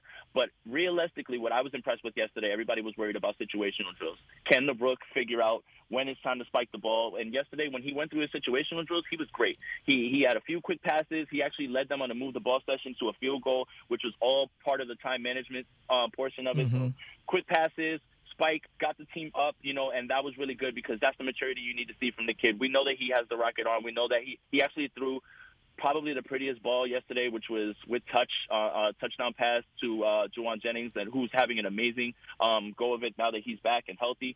But I was really impressed with the way Trey was working in the situational drills. That's the stuff that people were concerned about. That's the stuff that is really going to be what is going to prove if he can, do it at this next level. Yeah. B, real quick, Jason, remind me to point out something Daryl the Guru Johnson just tweeted at. We have to make fun of him in a second. Jason, you're talking quarterbacks. Explain to me what Justin Herbert looks like, because everybody's looking for the next Josh Allen, and I feel like we've kind of slept on how great Justin Herbert was in his rookie year. What's he look like on that field? Oh, man. I mean, it was so great to see him because, you see it on TV and you see these deep balls and you think, man, that really looks good. But the ball jumps out of his hand beautifully. He throws a beautiful ball. Keenan Allen against Jason Verrett was really a lot of fun to watch. There's two heavyweights going at it. But he has such good ball placement. Like, I didn't really see him do too many things that were wrong. He's in charge of the offense. For a guy who's in his second year, you probably couldn't tell. But, yeah, the arm is there. All that stuff that you guys see on TV, it comes through immediately when you see him live and in person. The kid is super impressive. What about the safety position? I'm really worried about the safety position. Who's out there right now physically, like literally who's suiting up, and how does this Hufanga guy look? Yeah, so I was going to say it's definitely Hufanga and it's going to be Ward. Those guys were there. That was a lot of the stuff that they were doing on drills. But Hufanga, I want to point to the preseason game. The trust level that they had in him, they had him up in single high and allowing him to roam around and everything as well. It kind of speaks to his maturity and what they think of him, especially since he's a rookie. We all want Jaquiski Tartt back, but as of right now, Hufanga seems like he's the person that is going to be in that role for now. Yesterday, I didn't really see too much from anybody else in that portion. Emmanuel Mosley isn't practicing, so Dante Johnson was actually across from Jason Verrett. But yeah, Hufanga looks like he's the front runner right now to get those reps and those snaps because they definitely believe in him and they trusted him to, against the Chiefs to play single high with those guys in that speed. It says a lot about what they think of him. Yeah, I like this young kid out of USC, no doubt about it. This rookie out of USC, Jason Aponte, of course, host of the Sprint Right podcast. He's down in Costa Mesa covering these joint practices. Day number 2 today between the Niners and the Chargers. Sunday's game at 4:30 at SoFi Stadium. We talked quarterbacks, we talked D-line, we talked safeties. What about this offensive line, though? Because without an offensive line, you're not winning a damn thing in the NFL. We saw that in the Super Bowl. We saw that in the NFC Championship. Trent Williams obviously had swelling drained out of his knee earlier this week. How's this offensive line looking? Is there a level of concern you're sensing from Shanahan about this offensive line? I would just say probably a right guard at this point, just because there's been a lot of shuffling around. Daniel Brunskill was taking first team reps, then, all of a sudden Colton McKivitz was, and unfortunately Aaron Banks is going to be out for 1 to 2 weeks. So it's that's the portion, that is a little bit of a concern. But, I'd like to point to the fact that Alex Mack wasn't playing in that game, and a lot of what the center does is, help with protection and with those calls and such. So it's hard to really get a gauge on right guard. it's hard to get a gauge on right guard without the O-line being there properly. No doubt. Right guard is probably a concern, but it's hard to tell until we get Alex Mack and get everybody fully there in the game. Who's going to end up being the third receiver? Is it going to be Sanu? Is it going to be Jennings, who's turned up camp and had a nice preseason debut against the Kansas City Chiefs? Who's going to win his third spot at the wide receiver position? So, I mean, if you would have asked me the first week of camp, I would have said probably Sanu hands down. But as camp's gone on, I think that it's kind of falling a little bit further away from him at this point and more towards Jennings and Trent Sherfield. Trent Sherfield, what you guys saw on that bomb pass is pretty much what has been happening in camp. He's just been, open the entire time. So realistically, it's going to be either Sherfield or Jennings is what I would put my money on. Jennings kind of profiles what they want with Jalen Hurd. Unfortunately, he can't get on the field, but Jennings has strong hands, and he profiles like that big slot that Kyle Shanahan has been looking for. All right, before we get you on out of here, we've been doing a wrestling bit all day because SummerSlam's on Sunday. We've been having a lot of fun. Bonte and I kind of got a black guy, white guy thing going right now. The Dudley Boys is what people have been saying that we are. If you were a professional wrestler, who would you be? Oh, this is a good one. See, me, myself, my favorite was The Rock, but I'm not him. I don't have that bravado to pull that off. So, you know what? I mean, if you're going to go over the top, then, you know what? Something like Chris Jericho probably. I'm a guy who likes to yell a lot, so when I get hyped, I guess that would be somebody that's close to that. So, yeah, Chris Jericho would probably be the person that I would count myself to. I love that. The underrated Chris Jericho. Oh, very underrated. Very underrated. Very underrated. And doing work when it comes to podcasts like our man, Jason Aponte. Hey, one last thing. Bonte and I have been laughing at this all week. We don't trust, and actually for about 6 months, we don't trust 2 anything. years for me, Jason. We don't trust anything Kyle Shanahan says at a podium. I don't really trust anybody at a podium, politician, team official, etc. At this point, is Shanahan just trolling everyone? Oh, I mean, absolutely. I mean, when you listen to a lot of the things that he said after the draft about, it's not my job to change what you guys are saying. I think that he loves the whole, having people run around with their head cut off trying to figure out, hey, is this a competition? Is it not? I absolutely think that he loves toying with the media, and that's definitely part of his bag right now. And having people confused as to what people think is going through his mind right now. What do you think of what he said yesterday about the quarterback competition? Because I'm with you, Jason. I ain't buying nothing he said right now. What about what he said yesterday? Yeah, Trey needs some wrestle to ones. What should we take away from that? I mean, I do believe that for sure, because there is going to be that subset of package for him, for those plays and such. But, I think that when you really talk about it like that, I think that people really want that to be, okay, he's getting starter reps and things like that. I wouldn't necessarily say that, but he definitely needs to have those first-team reps because of all those runs that they want to install, and he needs to get that offensive line up to speed with that, because it's been the twos that have been primarily he's been with, especially with those zone reads. All right, Jason Aponte here on the Morning Roast on 95.7 The Game. Second time around, probably will get another shot here on the Morning Roast. No doubt about that. Many shots. No, seriously, Jason. He's going to be turning this down in a few weeks. Yeah, he's going to be asking for money next week from us, man. Jesus Christ. Thanks, Sprint Jason. Right Pod. Of course, check out the Sprint Right Pod. He breaks down the 49ers 24/7. He's down there in Costa Mesa. We'll continue to follow your work, Jason. Good stuff as always. Thank you, guys. It's always a blast to talk with you guys, and we'll talk soon. Sounds good. Jason Aponte, as you are listening Killing it. to 95.7 The Game, KGMZ FM and HD1 San Francisco and Odyssey Station. Don't forget, Twitch right now is rolling with our roasters, and that's brought to you by Xfinity. YouTube has been off the hook. I can't even keep up with YouTube right now. YouTube is just in its own different stratosphere right now. Of course, the text line as well. Don't forget, download the Odyssey app and listen to the interview with Eric Bischoff, of course, WWE Hall of Famer, pioneer of the WCW, of course, the NWO, and Ric Flair, the Nature Boy. You don't want to miss that. All right, I want to get back into what Shanahan said. I think we need to play it for the audience yesterday. But just for 1 second, as we've been kind of sitting here talking about wrestling all day, our buddy Damian Barling, who does Casey and D'Lo up in SAC, 13-20. He's basically one of our crew, one of the guys in our squad, right? He tweets out, 11 hours before AEW starts, Cult of Personality is trending. I can't remember a show with this type of anticipation. So there's a big AEW, which is the competitor to WWF, WWE, big AEW show tonight. Okay, and he puts this tweet out. Man, I can't remember a show with this type of anticipation. The first comment underneath is Daryl the Guru Johnson. I want in. What is this? Jeez. Like, if that doesn't speak volumes on why I love Guru, I don't know what else does. I want in, but I don't even know what it is, but I'm in. I'm in. I need homies like this in my squad. But you know what? Guru probably won't watch a second of the AEW show. I'm Joe Montana. He won't watch it at all. By the way, they did the 16th episode of Liquidate All Assets. Yeah. And so Dibley comes on. This is episode number 16. And he goes, yes, this is the Joe and Jennifer Montana podcast episode. Are they still married? I'm not looking. Monte, help me. Yeah, help me, Guru. Shanahan. The train is off the track, Jack. It's been off the track all damn morning, all right? It's been off the track for 3 hours here. We still got Bet Roberts to get to at 9:20 to talk about the Babe Ruth series. Yeah, they're still married. We punted on the Draymond stuff. We get the point of Draymond and KD. We'll see what the Warriors. Now the ball is on in Bob Myers, Joe Lacob, Steve Kerr. How will they handle the situation? Time will tell. Maybe it's a non-issue for Steve Kerr, Bob Myers, and Joe Lacob and company, as Draymond Green, of course, sat down with Kevin Durant on his podcast, Chips, via Bleacher Report. But we're talking 49er football right here, and here's what Shanahan said about both quarterbacks. They're competing their ass off. They're doing a good job. I mean, it's not about one guy versus the other guy. It's about how good can Trey be, how good can Jimmy be. I think both of them, and when you go through camp, you go through games, you go through practices, I mean, it's up and down throughout the whole thing. So that's why I don't sit and who's ahead of the other, what's going on after each practice. I mean, they both bring different elements to our team. Both of them, I believe, can play at a high level, and I'm trying to see which one does that the best for us. All right. What? One more time. Is it Jimmy's job or what? Is this okay, let's start here. Is this a competition?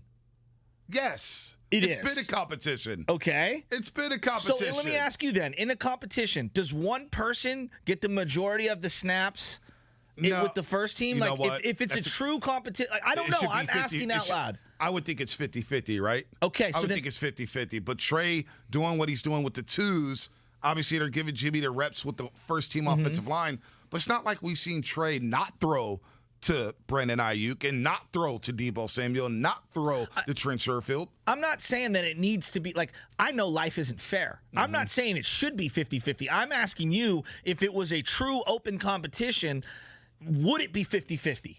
Should be. You would think, right? I don't know.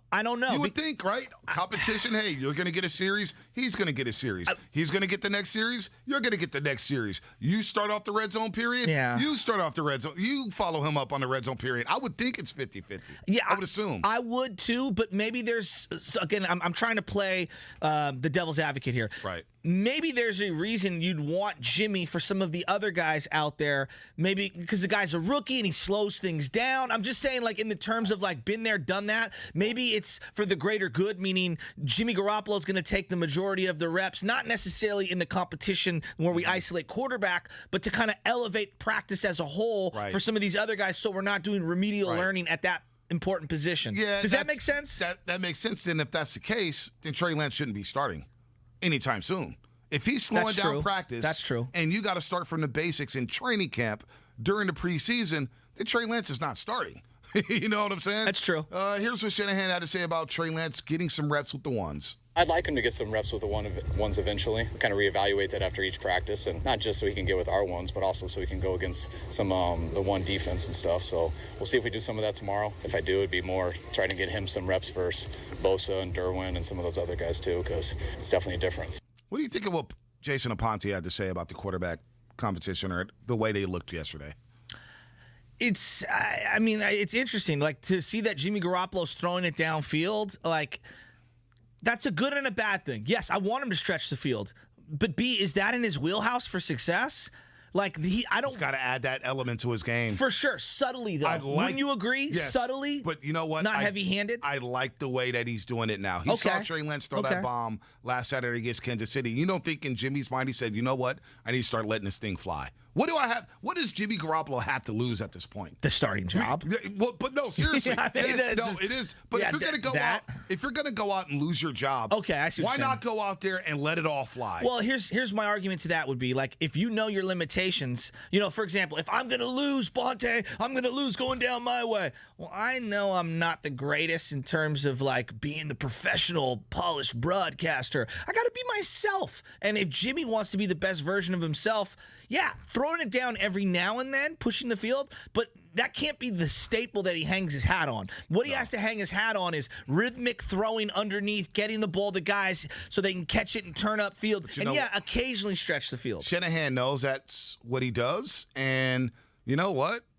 They still went out and traded a bunch of draft picks and drafted Trey Lance. If I'm Jimmy, it's kind of like Alex Smith in that I think about that playoff game against Indianapolis where everybody's like, man, Alex ain't hit. And he just started throwing it deep and said, screw it.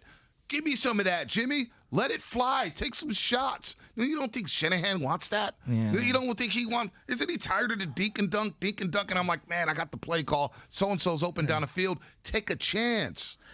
Agreed. And he does need to, let it rip. There's no doubt about it. And it's not just throwing it 30 yards down the field. It's instead of throwing it 4 yards down the field, throw it 11 yards down. Literally, because you and I have isolated very specific plays where it's like he threw to the fullback in the flat. He had Ayuk just literally on the next increment up on that route. So the other part of this is the Trey Lance part of it. And I'm glad that he was really enamored with Justin Herbert because I said this to you at the beginning of the week. I said it's going to be really hard to resist the temptation seeing their young stud who can do all of the next level things, and you're out here doing it with Jimmy. And not that there's anything wrong. It's just there's different ways of doing it. I think the young guys who can throw really far and are big and strong and can run, they're going to pop off on practice. What could Trey Lance do over the next, today at practice and Sunday? What can he do to make this competition closer? Because if you ask me today, Friday, August 20th, and you said, Bonte, who's going to start week 1? Put your money on it. I'd probably put my money on Jimmy Garoppolo right now. Okay. But what can Trey do to close that gap? What can Trey do to make this a tough decision for Kyle Shanahan? Because I still think he's thinking back. He's like, man, I could do this for Trey. We could bring him into Detroit. What can Trey do to really close the gap on today and Sunday? Well, obviously, you got to look sharp in practice, and it's all the subtleties. Hit your checkdowns. Don't take sacks. Use your legs a little more. I'm not saying you got to use your legs to throw, but use your legs to scoot out of the pocket. And obviously, call out the protections a little better. You want to say guys got beat one-on-one? Fair, totally true. But part of playing quarterback, and I don't know how much autonomy he's given right now at this point at the line, is sliding protection over, identifying who the Mike linebackers are, the little subtleties, the orchestrating of the offense. And then go out there on Sunday and lead 3 or 4 touchdown drives, B. This is a bottom line business. You got to make it undeniable if you want to steal the job from Jimmy. I agree with you. On the flip side, can Jimmy Garoppolo lose the job today and Sunday? Can he lose the job? Is it possible for him to lose the job today at practice and on Sunday? I still don't think so. Don't think so. There is a time period that's involved here where, you got to make a decision kind of quickly. Right. A lot of things would have to occur in a short amount of time. Don't you want to know by the Raiders game who's the starter? 100%. Yeah. And everyone says that's the dress rehearsal game. Are we sure about that? I think this is it. Yeah, I feel like this is it. I agree with you on that. Yeah, everybody keeps saying that that's the one. Well, why would I want to right before 2 weeks? I don't know. This game is the one that I would circle as the game that would be the dress rehearsal game. I think it's easy to say that, and I think as you get closer to that final game, you're one preseason game away from week 1. It's like, you know what? Better yet, we're not going to suit anybody up. What if Jimmy goes out there, throws 2 interceptions on the first 2 drives? Trey comes in, throws a couple touchdown passes, and shows off the legs this week. Well, what do those interceptions look like? Is that off of somebody's hands? Yeah, exactly. Is that just thrown into no man's land? It's the Jimmy O-No throw. Oh, I think he leaves the door open a little. I still don't think. Right now, the long shot is Trey becomes the starter. That's the way I'm viewing it. Maybe I'm wrong. I'm just trying to go off of the feel. Yeah. I'm trying to go off of reps, things like that. I feel like they're slow playing this bad boy. And I'll tell you this, having watched Philly for 3 quarters yesterday, you better destroy Philadelphia. I don't care who's under center. That roster is horrible. The Philadelphia Eagles will win 5 games or less this year. Mark my words. Don't overreact. Mark my words. Don't overreact. I am. I'm preseason. overreacting. All right, Danker in the city. Are you overreacting on preseason football? What was that, overreacting on what? I lost it. Preseason football. What you got today, Danker? Good morning. I mean, it is preseason, and I also good morning, gentlemen. Good morning. Hey, and thank you for that Ric Flair. That was hilarious. It was great. I mean, you kept him alive. It sounded like he had a hard night, and he was probably just in his bathtub. We probably called it the boat.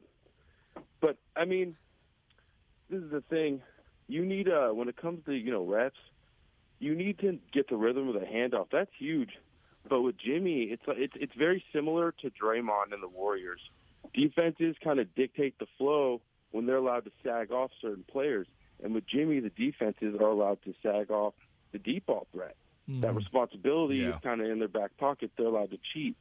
So when it comes to preseason, I mean, we used to give our preseason tickets away. You know, that's just kind of free play, see how the guys go. Right. But practice really means something, though, because they are looking for something when they're calling these plays up. It's not like it's a specific outcome. They're looking for decision-making and, you know, little details. And for me, you know, it's great. Jimmy needs to prove he has some kind of deep ball threat. And, you know, it's a little late, but kind of reminds me of Sala when he learned to blitz. We'll see how that works out. Yeah, we'll see with Jimmy Garoppolo. Denker, good call. We got a break here. Bit Roberts coming up here on the game. Look, I do think Philadelphia's going to suck, but I'm not going to react to yesterday. I think they had a lot of offensive line. Look at that roster. But it's not good. They're not good. They'll be last place. Fletcher Cox going to wave the white flag this year. Well, I think Fletcher Cox is a really good defensive line. Man, he would be nice. Brandon Graham is old, dude. Brandon Graham's not bad. They're done, though, in Philadelphia. They're done in Philly. No, come on. It's got to have a game. You know what, though? You know the guy that I would look at? Devontae Smith in fantasy, because they're going to be throwing late down a zillion points. And Jalen Reagor.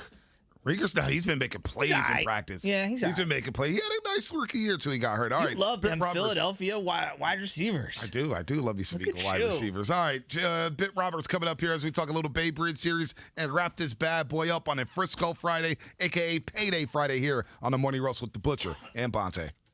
For the 7th year in a row, Stanford Hospital has been ranked as one of the nation's best by U.S. News &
and the chance for a VIP pro football getaway. Gear up and raise your game with Beacon Pro Plus today. Build, score, and win at BECN.com. You and your phone have been through a lot this past year. It's been your lifeline to the world. And now some big wireless company is telling you got to buy a new phone from them and sign their contract? They don't control you. With TracFone Wireless, you can keep the phone, number, and network you already have. Already got a 5G phone? Keep that too. Because TracFone runs on America's best networks now with 5G nationwide. Plus, we've got unlimited talk and text smartphone plans starting at just $20. TracFone Wireless. Now you're in control. 5G nationwide access requires a 5G capable device. Actual availability, coverage, and speed may vary. Gonna miss you around here, Iris. Olivia's best optometry technician is going back to school. Did we get that new frame? Her eye is already twitching about finding a replacement. Ugh, this can't keep happening. We're gonna have to cancel appointments. Indeed can help her hire great people fast. I need Indeed. Indeed you do. Screen for quality candidates with the skills your role needs with Indeed assessments. Visit Indeed.com/credit and get $75 towards your first sponsored job. Terms and conditions apply. Starting Stronger starts at AutoZone, where they've got battery solutions in the form of free battery testing, free battery charging, and replacement batteries that fit your needs. That's what makes them America's #1 battery destination. Get in the zone. AutoZone.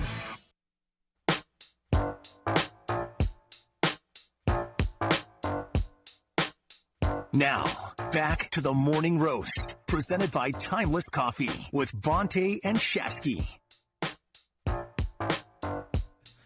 Yo, B, I got some shades on. I don't even know who you are. I don't even know what's happening right now. I'm feeling these shades. Assistant You like program these? director Danny Fry came in here. Yeah. He moved out of his office for the first time in weeks. You know, he usually just sits in there and does his thing. What's the deal with these glasses? Well, I'm about to go on the golf course on Sunday morning. Got a big match. We got a match. You know, you talking about the match? You know, Tiger Woods, Phil Mickelson, and all the various people that have been in it. Steph Curry and Barkley had a match. So it's me and my cousin versus me versus my brother and one of my brother-in-laws. So Danny says, are you going to be on the golf course? We're going to work on a series, Golf Tips with Butch. Wow. And, you know, a couple sponsors are lining up. We got a new sunglass company. And I'm telling you, I got a whole array of sunglasses. I'm wearing them right now.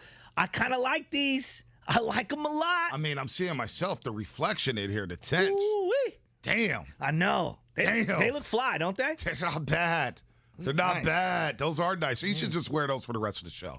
You know what? I think I should. You should just wear those the rest of the show. It's been that wacky. One thing that I have to say about our show, and I think at times, you know, when the Draymond news comes out, yeah, we go a little deep. Okay, we go into the deep end. Why not? It's the hottest story in America. Yeah, but this is the beauty of the pool that is 95.7 The Game. Because not only will we swim in the deep end and we can do cannonballs and things like that into the Draymond content, but we'll swim around in the kiddie pool and do wrestling all day. Kiddie pool's not bad. There's a little bit of everything here, and this is why you got to tune in every single day on 95.7 The Game. And I know, like, look, when the Niners season starts off and it's week 1, and the Niners, let's just say hypothetically, they lose to the Detroit Lions. If you don't think we're taking your calls at 888-957-9570, and we're talking Niner football, then you got another thing coming.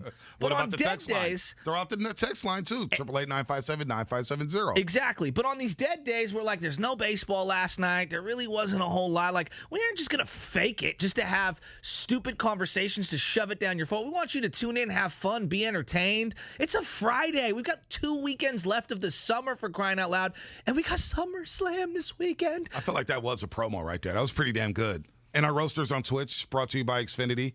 They're rolling right now. They're having a lot of fun today. They're having a ton of fun. They say you look like Guru on Liquidate All Assets. Yeah? I'm seeing a couple Neon Deion Sanders. Yeah. Not bad. Dude, those glasses are fresh. Yeah. I mean, where's my glasses at? I haven't heard fresh in a long time as an adjective to describe how you bring good out fresh. Yeah. Every now and then, when you know somebody brings out the word fresh, it's serious. Like you're dipped in sauce. Oh, real ratatouille. Like that. Gosh, I know. I'm looking at myself through the glasses. I don't even know where to go. Well, don't even know where to go. Looking real raggedy. Oh, Mac Dre. You think Bit Roberts, who's going to be joining us soon, you think he's into Mac Dre? Let's ask him. Bit Roberts, NBC Sports California.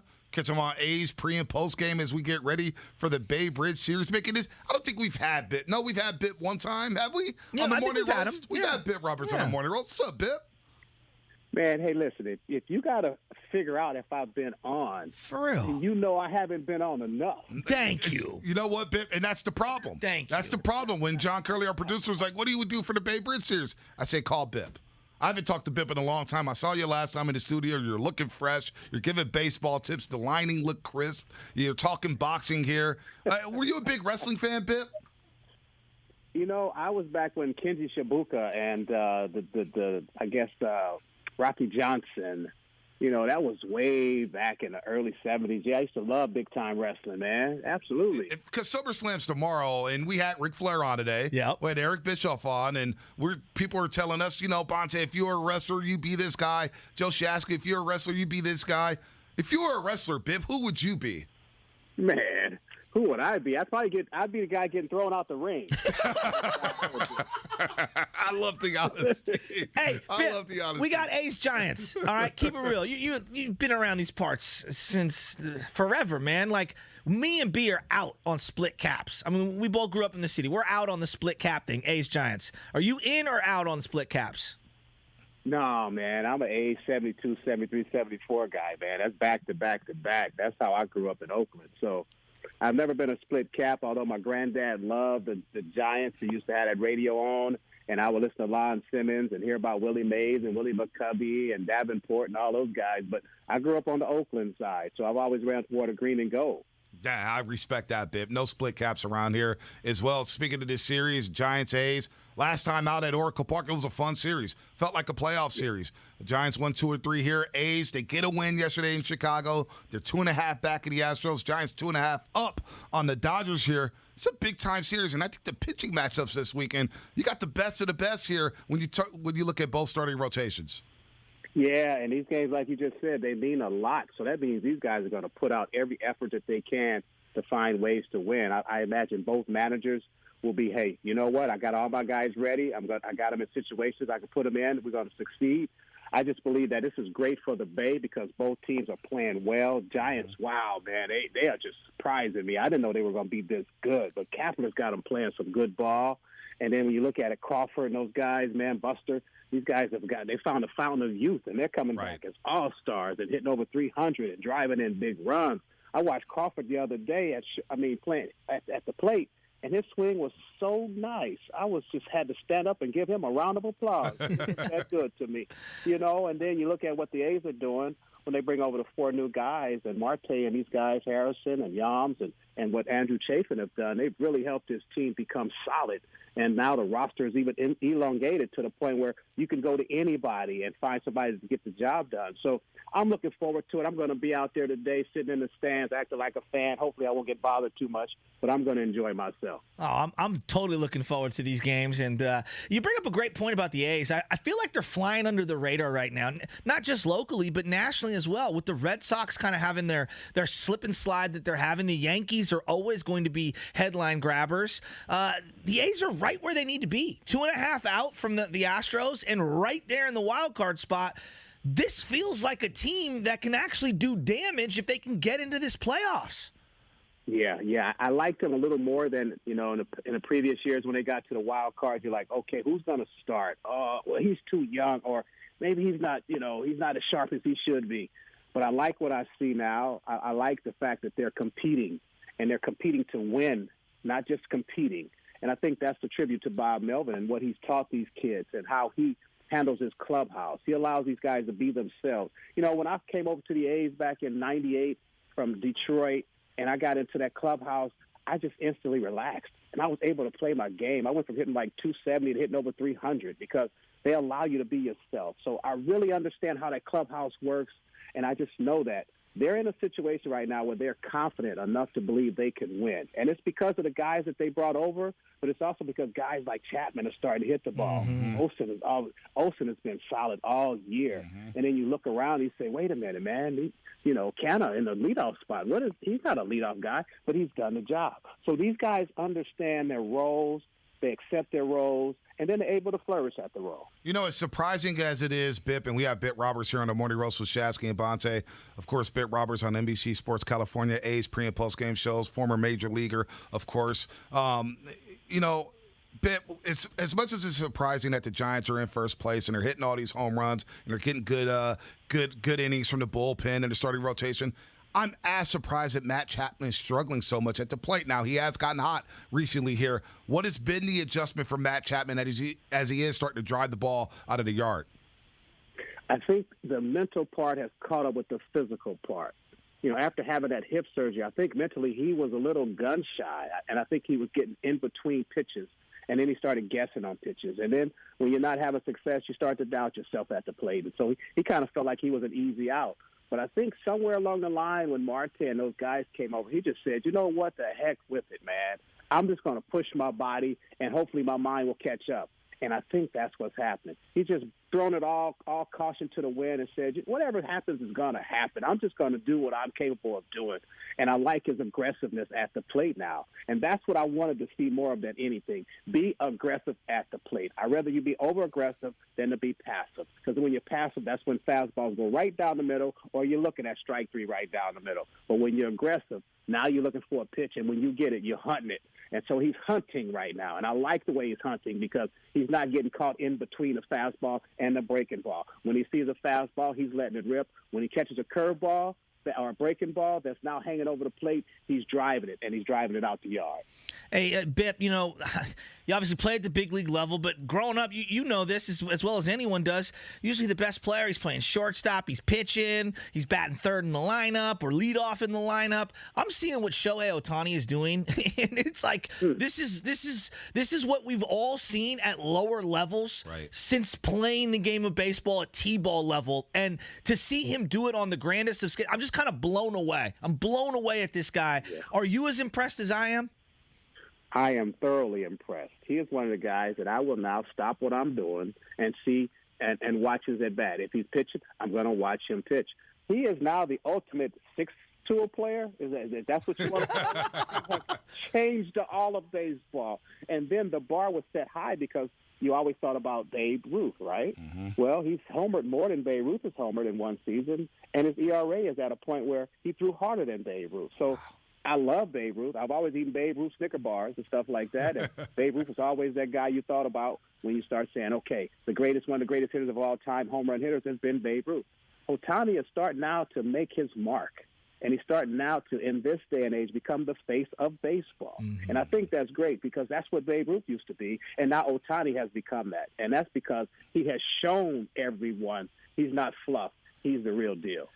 And his ability to smile, I know he doesn't know the language. It doesn't matter. His ability to smile, the charm just pops off the television. For the All-Star Game home run derby, my wife and my mother-in-law were more infatuated with Shohei Ohtani than anything else. I was blown away. This guy is superstar box level.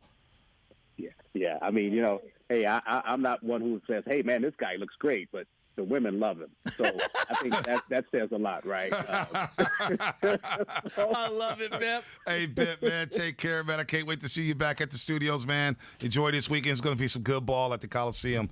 A's, Giants, Bay Bridge series. A's 2.5 behind the Astros. Giants 2.5 up on the hard-charging Dodgers. Should be a lot of fun this weekend. Bip, we'll do it again real soon, I promise. All right, my guys. Blessings, my boys. Blessings. Definitely. Yes, sir. Bip Roberts, baby. Bip Roberts here on the Morning Roast. What a show. I mean, come on. What a show. We got legends. A lot of people come in. Of course, Bip Roberts, an all-star in 92, former Major League ball player for a long time. A lot of people, they come into their shows and they're like, hey, man, we got a great show. That's Radio 101, right? Every radio show that comes, man, we got a great show, man. We got this guy. We just kind of came in today. It was like, well, let's just throw the ball. Let's just throw the ball up and see where it goes. Can we have a catch? Let's just throw some things around to see what happens. What's going to stick on the wall today? And we came in talking baseball. We came in talking Giants, and we start looking at the back of the baseball card, looking at ridiculous numbers, starting off with Barry Bonds with his 223 walks in 04. 232. 232. And the OPS being one over 1,400, which is just absurd, right? Crazy. It's just crazy. And then we start talking wrestling, and Eric Bischoff joins us, and next thing you know, the Nature Boy calls in, and he sneaks in and pulls a drive-by. We get Dave Douglas, who was on the course yesterday. That's right. I totally forgot about Dave Douglas. Yeah. Chilling with King Griffey Jr. and Brandon Crawford. Tisha Abati and Costa Mesa giving us updates. And then you follow it up with Bip Roberts. Today was truly fun. Oh, well, this is the show that I've wanted to do with you forever. I mean, this is what we're talking about, where we can like zoom in and out of hardcore sports talk, and then it's wrestling, and we've got some crazy SummerSlam stuff. Let's veer off the side of the road and let's start talking about this. And the text line contributing and ripping us the entire time was hilarious. Then we're in the middle of it.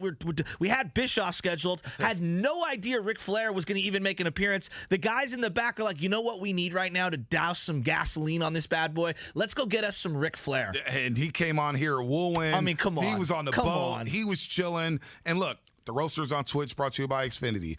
YouTube. They've been all locked in on it. They've been loving the show. We love Ric Flair so much. We know what? If you missed it, here's 1 minute of the best of Ric Flair today on the Morning Roast. We got a special guest on the line right now. I don't even know who it is. They haven't told me who it is. Who do we have on the line right now on the Morning Roast on 95.7 The Game? Do you want me to give you a hint? Yeah. Woo! No way! Come on! No way! Come on, man! Hot? What? Ric Flair? Come on, man! In the house. Oh, man. Rick. Where do we buy these tickets at, Rick, for your pre-party tomorrow, for the pre-slam party? You know, I'm not sure, to be honest with you. I could find out real quick, but I'm not sure how you buy them. Oh, you know what? Rick, I got your back here. Look, here's the deal. I'm just getting paid to perform. Hey, Rick. That's what you do, baby. That's what we're doing, too, Rick. Hey, Rick, we're doing the same thing here on the radio show. We're looking at the Twitter page. I'm just getting paid to entertain you guys. What's the origins of the Nature Boy? How'd you get that nickname? Bo Derek. Oh, well, she just said that to you? She said, you got to be the Nature Boy. Wow. Limousine riding. Or was it Raquel Welch? It was one of the two. I can't remember. Hey, Rick, say hello to for the Bay Area real quick. Just tell him Ric Flair from the Bay Area says hello. Give him the whole spiel. Nature Boy, I love the Bay Area. Woo! Hey, you got to tell him. Fiddle, you the man.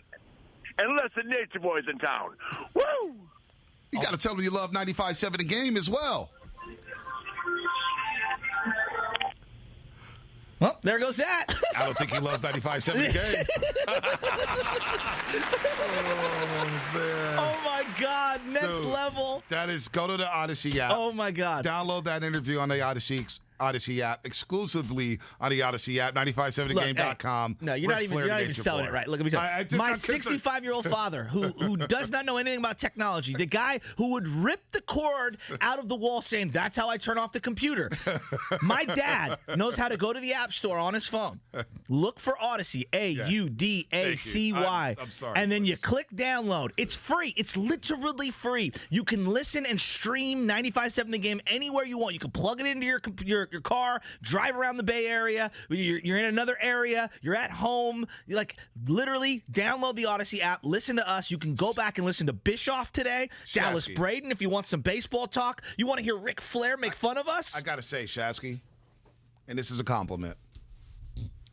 If I want to sell a house, a car, can you please do it for me? Oh, yeah, you boys, I'm not. That's what I do. If I want to sell water to a well, can you do it for me? Yeah. If I want to sell fire to hell, can you please do that for me? And get snow to an Eskimo. All right, here we go.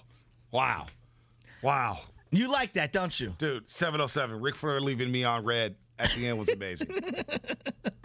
And I'm not crying on the inside. I think it's amazing radio. Wow, just can we go one more time with the whole minute? We only have a minute. Dude, people so love good. Ric Flair. What? Yeah. Woo! No way! Come on! No way! Come on, man! Hot? What? Ric Flair? Come on, man! In the house. Oh, man! Rick, where do we buy these tickets at, Rick, for your pre-party tomorrow, for the pre-slam party? You know, I'm not sure, to be honest with you. I could find out real quick, but I'm not sure how you buy them. Oh, you know what? Rick, I got your back here. Look, here's the deal. I'm just getting paid to perform. Hey, Rick. That's what you do, baby. That's what we're doing, too, Rick. Hey, Rick, we're doing the same thing here on the radio show. We're looking at the Twitter page. I'm just getting paid to entertain you guys. What's the origins of the Nature Boy? How'd you get that nickname? Bo Derek. Oh, well, she just said that to you? She said, you got to be the Nature Boy. Wow. Limousine riding. Or was it Raquel Welch? It was one of the two. I can't remember. Hey, Rick, say hello to for the Bay Area real quick. Just tell him Ric Flair from the Bay Area says hello. Give him the whole spiel. Nature boy, I love the Bay Area. Woo! Hey, you got to tell him. Kittle, you the man. Unless the Nature Boy's in town. Woo! You got to tell him you love 95.7 The Game as well. Well, there goes that. I don't think he loves 95.7 The Game. Hey, I'm going to be honest with you, B. You getting ghosted by Ric Flair might be the highlight of your entire broadcasting career. It's up there. I mean, how many times did you drop a line on a lady late at night trying to, leave one of the bars here in the city, and a similar thing happened where you dropped the one-liner and she wasn't picking it up? I'd say it happened 95% of the time. Just like that? Just like that. Not quite like this. Usually it was just like, oh. The sound of the click of the music done. Oh, my God, it's so good. What was that music, first of all? What was the music? And I don't even know. And then, too, like, usually it was like, oh, that's so sweet of you, but I already have a man. Hey. I'm already talking to somebody. I'll tell you this right now. Look, today was so much fun. I got a tear in my eye I right can't now. wait till Monday because we're going to be able to talk about another 49er game. And it's not a day in between. It's going to be Sunday, and then, boom, Monday morning, we're going to have that. We have Bay Bridge Series, Giants and A's. Who knows if Draymond is still going to be in the state of California? Well, check it out. You got SummerSlam tomorrow. Oh. It's on a Saturday this year. But SummerSlam's going to be off the chain. Which is why I want Super Bowl on a Saturday. Super Bowl Saturday. No. You guys are being soft on Super Bowl Saturday. It's Super Bowl Sunday. I need a day to recover. No, you don't. You got all night to recover. Super Bowl's over at 7:30. All right, 2, you got Pacquiao fighting in Vegas. Nobody cares about boxing. I do. But Pacquiao's fighting. All right, you got the Chargers and Niners. All right, son, the Raiders and Rams have been fighting every day at practice. They're playing Saturday. You got all these preseason games. The Rams love to fight. They love to fight. But they ain't knocked anyone out yet. they love to fight. They fought the Cowboys. Just me? You know what I'm saying? Like, this is a hell of a sports weekend. Bay Bridge Series. And the Dodgers are coming on the Giants. I'm telling you, I'm concerned about the Dodgers coming. They're 2.5 back now, and they're starting to roll with Trey Turner and Max Scherzer. I mean, this has been incredible. What a fun week. What a fun show. It's the golden We got era. about 14 minutes left. What the hell do we want to do? No, this is what do we want to do here? Let's all take a deep breath here. What do we want to do? Let's huddle up. All right, we're in there. I'm Kyle Shanahan, and I'm sitting here, and I want to talk to some of my veterans. All right, B, we know we have sounds of the week. All right. Are we doing crosstalk today? Curly, get in here. You're my left tackle. You protect our blind side behind the glass. Are we doing crosstalk today? We are doing crosstalk, Joe. We're just waiting to find out who it's going to be. Okay. All right. We only got about 5 minutes until crosstalk. So then should we end right now with no, not ready for that yet. All right, here we go. Then did we pull that Jeff Garcia sound? No, we did not, Joe. Oh, that's what okay. Jeff Garcia sound? I What's found going on some with random Jeff Garcia sound. I didn't know if it was good or not. Is he doing cameos? Yeah, I think he's doing cameos. There was just a quick 4 to 5 second snippet that was posted on Twitter that was, yeah. Okay, I don't know if it's worth playing over the radio. That's my fault. 408 is right on the money. Nature Boy went full Bonte, you or nobody, my dude, on you. That was a great show. Great show. I mean, Thank it you. is incredible. He went full Dame on me. Speaking of Cameo, since we're here, did you guys see who just got onto Cameo? Who's that? The Red Rhino.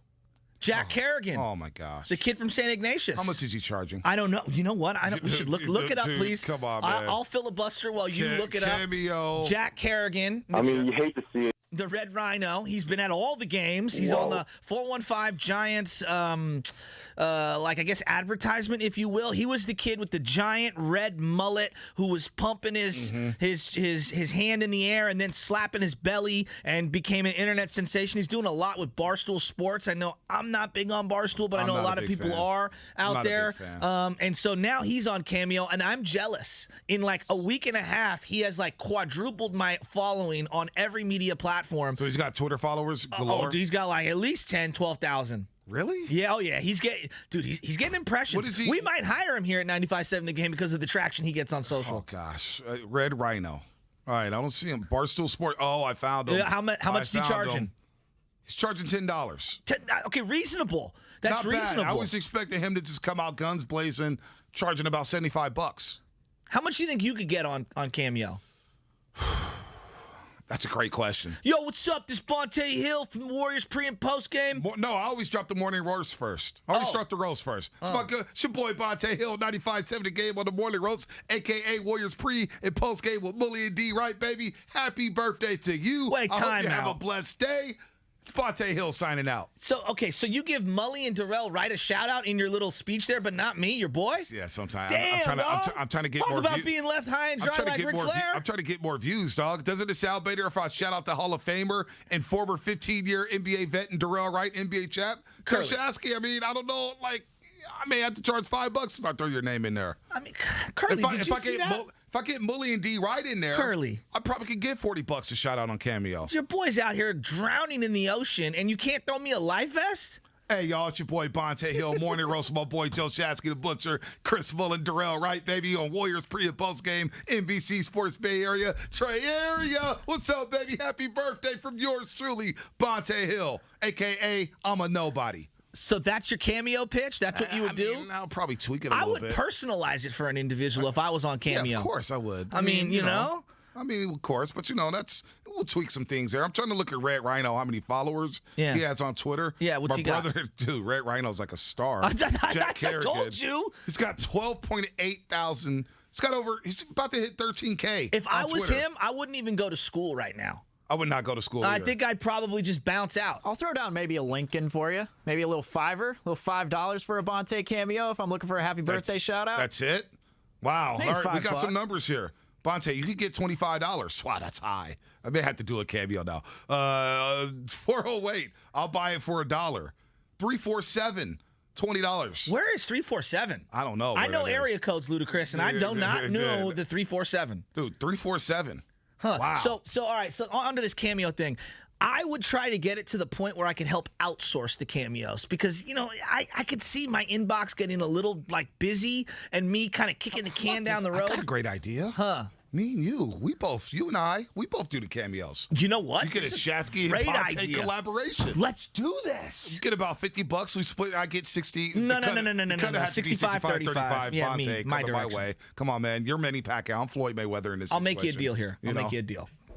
You let me cook the books, all right, for this little LLC that we're putting together. I'll take 10% of that cut, and then we split the rest down the middle. Man. I'm the guy who cooks the books. Come on, man. I'll take it off the top. I've got some CPA friends that know how to do this.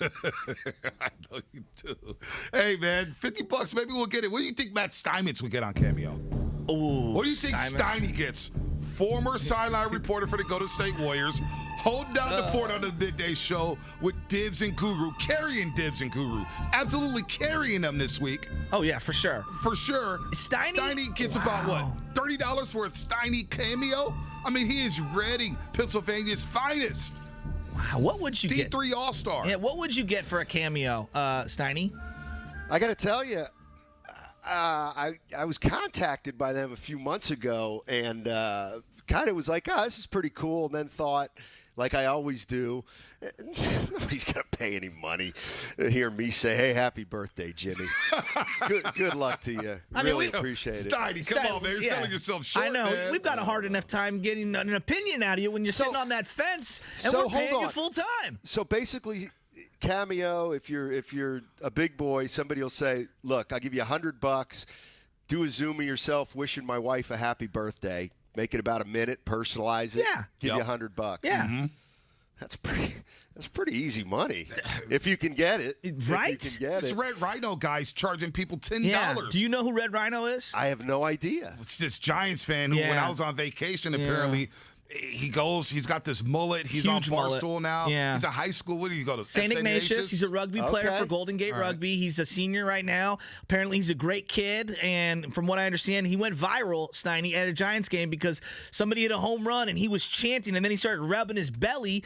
And because of the mullet and the haircut, it took off. Okay, now I know who he is. When you said the guy rubbing his belly with a mullet. Yeah. I remember him now. Yeah. I think you guys, the one thing I'd worry, though, for you guys is if you guys do one together, like you said, you'd probably only get half as much. Yeah. Because you're coming together. You know what I'm saying? Right. I mean, like, what's you didn't peanut get butter? it, Shasky, did you? No, I got it. No, I hear you, Steiny. But here's the thing, like nobody wants anything from me, but we are like peanut butter and jelly. It's like Kool-Aid and sugar. Well, I don't know about that. It ain't Steiny. Kool-Aid without the sugar. It ain't sugar without the Kool-Aid. I don't know. Yeah, and if you do it together, there'll be no animosity, as opposed to if you do it individually and one guy's doing better than the other. 100%. Then all of a sudden that gets in the middle of the show. Yeah, Steiny, we got to get into this. Okay, all day we've been talking, just going off the rails because there's not a lot of like deep sports stuff today. So we were like, okay, SummerSlam is on Saturday, big day. If we were wrestlers, who would we be? And I don't know if your wrestling game is this refined or not, but if Matt Steinmetz were to be a wrestler, who would he be? Oh, if I were to be a wrestler. Exactly. Oh, man. I would probably be. See, I'm going to have to go back in the day. I would go. I was going to say San Martino or Larry Zbyszko, both of whom were very, very light on their feet and really had a lot of wrestling technique. But I'll tell you, one of my favorites was. And he's a former NFL player, the Big Cat, Ernie Ladd. Remember the Big Cat, Ernie Ladd, used to play for the Kansas City Chiefs? See, I go one generation, I think, older than you guys. I respect sports history, Steiny, and I just had to Google this. This is going way back. This guy was born in 1938. He was 40 by 78. Born in 38? Let me do this. Let me throw this at you. You tell me if you've heard of these guys. Okay. Spiros Arion. No clue. Chief Jay Strongbow. I've heard that name. I think I've only heard it because I did a show with you, Steiny. Okay. Ivan Putski. Oh, yeah, I know who Ivan Putski is. Don't know who that is. Yes. Very famous. He was in the Blackjack Mulligan and Blackjack Lanza. Yeah. Well, the other guy was in the Vince McMahon when his dad started going around the country and absorbing different little regional circuits. That guy was named in a documentary. So that's how I know who he is. How about Teru Tanaka and Mr. Fuji? I've heard of Mr. Fuji. Of course, everybody knows Mr. Fuji. Fuji's classic. And Tanaka. Okay. How about, let me think, who else? How about... Tanaka means buffalo, by the way. I know that from the movie Dances with Wolves.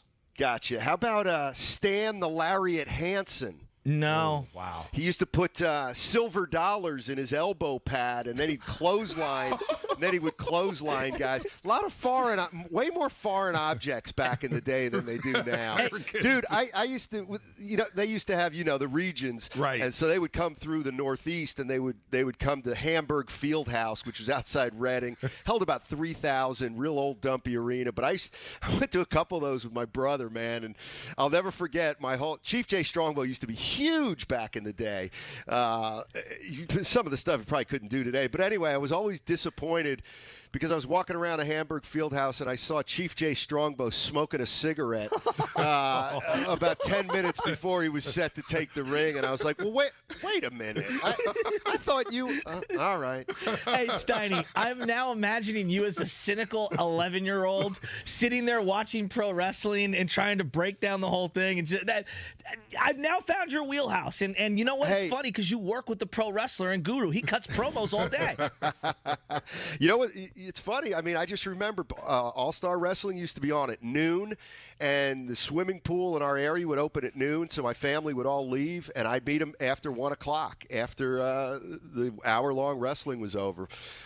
Freddie Blassie. Oh, I know. Classy Freddie Blassie. Come on. Yeah. The Grand Wizard of Wrestling. Yeah, Grand Wizard. My God. That was great. That was great stuff. I'm on this text line here. Everybody's making fun of me. Nah, because they love I'm so it. old. But they love it. I did hear one, though. Steiny 1960s online one. But you know what? That's why I appreciate you, Steiny, because of history, man. That is deep knowledge, man. I'm looking at Ernie Ladd. The dude was a Charger, Oilers, 6'9", 290. When was he born? AFL champion, 1963. When was he born? 1938. Oh, my God. Dude, fourth-round pick by the Chicago Bears. Yeah. Did I hear you talking about Dusty Rhodes? Oh, yeah. Dusty Cody Rhodes. Rhodes' son. He's kind of in that era. Yeah. And his son, the $1 Million Dream, I believe is what his name is now. Rhodes, Cody Rhodes. He's doing things. So what do you guys got on your show today? Because we got to get to our sounds of the week here. Yeah. We got, obviously, the Bay Bridge series coming up. It's a big series. Who's it bigger for? We'll talk about that. I like that. Trey Lance getting some reps with the ones. What does that mean? Real quick, Steiny, quick. Do you believe Shanahan at all? It feels like he goes up there and just trolls us all. Yeah, I believe him. But he's having. I think he has fun up there, kind of. Yeah. Like he's not a jerk. I think he kind of has fun, to tell you the truth. And the 650 wants to know what it was like to see Cain and Abel wrestle. Yeah, see, that's wrong. That's come on. I mean, I'll tell him about Romulus and Remus. That's good Egyptian brothers knowledge. Raised by wolves. Yeah, I love the young people. Steiny, before we get out of here, I got some new shades. I'm going to do some new videos here for the station. I'm going to do golf tips with Butch. Can you and me do at least one golf tip? Yes. Okay, cool. And it doesn't have to be like serious stuff. It can be like, don't leave your wedge in the middle of the rough. You know what I mean? Like it can be all kinds of mark your ball, all the little fun stuff. I like stuff like what happens if you get paired up with somebody who's the opposite politically as you. Ooh. Wow. You know. We'll save that for. I mean, there's a lot of mental game stuff we could do, Shasky. I like this. Yeah. I like this. All right, I'll be listening in. We got Sounds of the Week. Love you, Steiny. All right, man. Have a good one. Oh, he's the best. Give it to me. What do we got? So I replayed the Ric Flair at the end, and I thought were going to die after I replayed it. You got to tell them you love 95.7 The Game as well. Well, there goes that.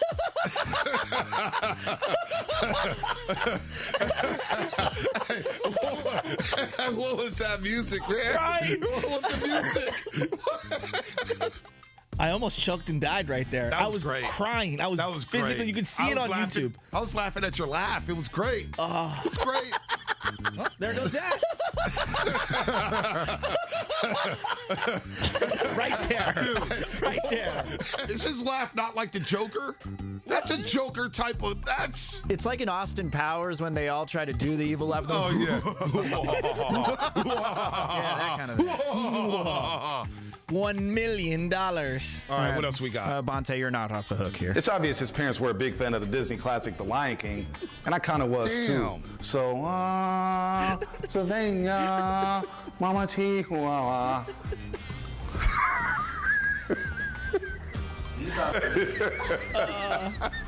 It's so good. I'm so psyched for this. All right. Sylvania, Mama Chihuahua.